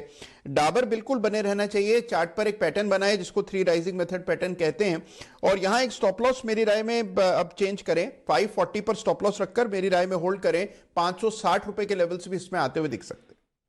560 तक के टारगेट आते हुए दिख रहे हैं। पेंट वाली कंपनियों में भी तेजी बढ़िया बन रही है, और कंजाई नेरोलेक जो सेठी साहब ने रिकमेंड किया बड़ी तेज दौड़ लगा रहा है, 665 तक पहुंच चुका है। 660, वाह। 5 IPO आ रही है ना सर, इंडिगो के IPO, बिल्कुल इंडिगो के IPO के चलते बढ़िया तेजी इन तमाम स्टॉक्स में बनती हुई दिख रही है। फाइनल क्लोजिंग होने की तैयारी में एग्जैक्टली आप देख लीजिए 14,600 के आसपास निफ्टी और 32,500 के थोड़ा सा ऊपर बैंक निफ्टी बंद होने की तैयारी। लेकिन सेंसेक्स जो आज लाइफ टाइम हाई बनेगा क्लोजिंग पे निफ्टी और सेंसेक्स में, तो 14 दिन भी हाई तो है। इंट्राडे हाई तो इंट्राडे हाई बैंक निफ्टी में बन गया, क्लोजिंग इन दोनों में बन रहा है। कल बैंक निफ्टी में दोनों बना था, निफ्टी में नहीं बन पाया, इंट्राडे बना था, तो हाई तो है, ट्रेंड बरकरार है। हाँ, कहीं कहीं तो लग रहा है, चाहे इंट्राडे में लगे चाहे क्लोजिंग में लगे, हाई तो है भाई, इसमें कोई डाउट नहीं। तो अच्छी तेजी के साथ बंद होने की तैयारी आपको नजर आएगी। कहाँ से आ रही है मजबूती, जरा एक बार वो देख लीजिए आप। यूपीएल 3.5% मजबूत, बीपीसीएल यहाँ पर मजबूत है, टीसीएस ने खींचा है आज बाजार को 2.5% मजबूत, तो निफ्टी की मजबूती टीसीएस से आती हुई दिख रही है। ऑयल एंड गैस शेयरों की तेजी शानदार है, बीपीसीएल के अलावा आईओसी, गेल, रिलायंस ये जबरदस्त मजबूती के साथ बढ़े। तो बाजार के 3-4 दिग्गज ऐसे हैं जो खींच रहे हैं इंडेक्स को ऊपर, टीसीएस, रिलायंस, आईटीसी, ये 3 स्टॉक तो साफ साफ नजर आ रहे हैं जहां से आपको एक्शन तेजी की तरफ बनता हुआ दिख रहा है। कमजोर क्या है, एचसेलटेक 2.5% नीचे, जेएसडब्ल्यू स्टील 1.5-2% नीचे आज के सेशन में। वायदा कारोबार की तरफ आइए, मजबूत शेयर पहले आपको बता दूं जहां पर एक्शन भरपूर है, 4.5% एमआरएफ 90,000, क्या बात है, कमाल ही कर दिया, 80,000 वाला 90,000, विश्वेश जी ने कमाल कर दिया है, बहुत ही सही वक्त पर ये पिक दी। कैडिला हेल्थ केयर आज ही दोपहर में किरण जी ने भी राय दी और सेठी साहब ने भी दी। देखिए डे हाई पर 506-7 की रेंज में बंद होता हुआ दिख रहा है। एचपीसीएल भी मजबूती के साथ ट्रेड करता हुआ दिख रहा है। लुपिन भी हमारे सारे एक्सपर्ट्स की राय, कुणाल जी, राकेश जी ने भी खरीदारी की राय दी, मजबूती के साथ लुपिन भी बंद होने की तैयारी में इस वक्त होता दिख रहा है। फ्यूचर्स में तो निफ्टी और बैंक निफ्टी दोनों हरे निशान में है, लेकिन स्पॉट लेवल पर थोड़ी सुस्ती के साथ इस वक्त कारोबार होता हुआ दिख रहा है। फ्यूचर्स ज़्यादा बेहतर, ज़्यादा मजबूत होते हुए दिख रहे हैं निफ्टी और बैंक निफ्टी के लिए, ये आज के सेशन में आप देख रहे हैं। जी बिल्कुल। अच्छा, एक और स्टॉक सुबह 9 बजे जो हमने स्टोरी की कि आज प्रधानमंत्री समीक्षा कर रहे हैं स्क्रैपेज पॉलिसी की, और वो स्टॉक जो एमएसटीसी देखिए 14% का बड़ा उछाल। जी बिजनेस ने जो एक्सक्लूसिव खबर आपके सामने रखी, खुद प्रधानमंत्री समीक्षा कर रहे हैं, उसके बाद एमएसटीसी 14% ऊपर आता हुआ, और करियर पॉइंट सेठी साहब का ये भी मजबूती के साथ 10% ऊपर आता हुआ दिखा। जी, डील इम्पैक्ट आते हुए दिख रहा है, वहाँ पर नज़र रखिए। और ऑफ कोर्स नज़र रहेगी प्रधानमंत्री की जो समीक्षा बैठक है वहाँ से क्या निकल कर आता है। फाइनल अगर आप लेवल्स देखें तो सेल ऑफ कोर्स यहाँ पर आपने गिरावट का दबाव देखा है ओएफएस की वजह से। वेदांता आज प्रेशर में दिखा 2.5% नीचे। जुबलेंट फूड पर आपने गिरावट देखी। अशोक लेलैंड पर मुनाफा वसूली हुई। बीएचईएल बैन में था, यहाँ पर प्रेशर बना। पीवीआर नतीजों से पहले यहाँ पर भी 1.5% की मामूली गिरावट दिखी है। नाल्को, ग्रासिम, एस्कॉर्ट्स जहाँ पर झुंझुनवाला साहब ने थोड़ी हिस्सेदारी घटाई है। साथ ही यूनाइटेड ब्रूअरीज, इन्फो एज जहाँ पर प्रेशर बनते हुए दिखा। वायदा कारोबार के टॉप गेनर्स एमआरएफ जिसके बारे में अनिल जी ने बात करी, बीईएल जहाँ पर हम चर्चा कर रहे थे, अमर राजा यहाँ पर अच्छी तेजी रही। तीनों ऑयल मार्केटिंग कंपनीज, गेल नए हाई पर ये स्टॉक आपको आज दिखा है। पीरामल एंटरप्राइजेज बढ़िया तेजी यहाँ पर आई और दिन के निचले स्तर से अच्छी रिकवरी रही। और pharma, Godrej consumer, Glenmark, siemens और आईटीसी यहाँ पर भी एक्शन भरपूर था। तो अनिल जी स्टॉक स्पेसिफिक एक्शन भरपूर रहा है। इंडेक्स लेवल पर जरूर थोड़ी सुस्ती हमने देखी, हालांकि शुरुआती डिप के बाद अच्छी खरीदारी आई और फाइनली एटलीस्ट निफ्टी पर हम देख रहे हैं 14,600 के करीब ही क्लोज आ रहा है। इंट्राडे में लगातार दूसरे दिन बैंक निफ्टी पर रिकॉर्ड हाई सर। बिल्कुल ठीक बात है। तो अच्छी मजबूती के साथ बाजार बंद होते हुए दिख रहे हैं और लाइफ टाइम हाई क्लोजिंग आपको मिलती थी। निफ्टी बैंक ओहो सेम फ्लैट 0.25 पॉइंट परसेंटेज नहीं पॉइंट है, और निफ्टी एकदम 14,600 के आसपास। लाइफ टाइम हाई कितनी मिली है? ये लाइफ टाइम हाई तो है, क्लोजिंग 14,564 की थी कल और आज 14,595 की लगातार लाइफ टाइम हाई पर बंद होते हुए बाजार फिर से आपके सामने। और सेंसेक्स 49,584 ओके 49,517 का अब तक लाइफ टाइम हाई था, उससे मजबूत बंद हुए। तो ये नया लाइफ टाइम हाई है आज सेंसेक्स और निफ्टी पर क्लोजिंग के लिहाज से। और इंट्राडे में 32,718 ये लाइफ टाइम हाई है आपके लिए बैंक निफ्टी का। आइए बाजार बंद होने के बाद एक्शन। ऑपरेशन हफ्ता वसूली जी बिजनेस की मुहिम जिसने फटाफट लोन देने वाली डिजिटल कंपनियों का पर्दाफाश हमने किया था। हमारे स्टिंग ऑपरेशन का असर हो रहा है कि लोन के नाम पर टॉर्चर करने वाले और मौत का खेल खेलने वाले लोगों पर नकेल कसी जा रही है। पुलिस के साथ साथ अब आरबीआई भी जानलेवा लोन देने वालों पर लगातार एक्शन ले रहा है और अब आरबीआई ने फर्जी ऐप लोन कंपनियों को रेगुलेट करने के लिए एक वर्किंग ग्रुप बनाया है और ये अब उसको नियंत्रित करने की कोशिश की जा रही है कि बड़ा सवाल है कि वर्किंग ग्रुप की कमेटी किस तरह के रेगुलेशंस का सुझाव देगी, कंज्यूमर प्रोटेक्शन के लिए क्या क्या उपाय होने चाहिए, इन ऐप्स की गुंडागर्दी के खिलाफ ग्राहकों के पास कानूनी अधिकार क्या है, और सबसे बड़ा सवाल है कि क्या रेगुलेशन के बाद लोन देने के नाम पर जो ये टॉर्चर करने का खेल है ये खत्म होगा या नहीं। आज इन्हीं मुद्दों पर हम करेंगे चर्चा। हमारे साथ होंगे दो खास मेहमान, Madhusudan Ekambaram, founder director FACE fintech association for consumer empowerment, और साथ ही S Harinath, assistant commissioner of police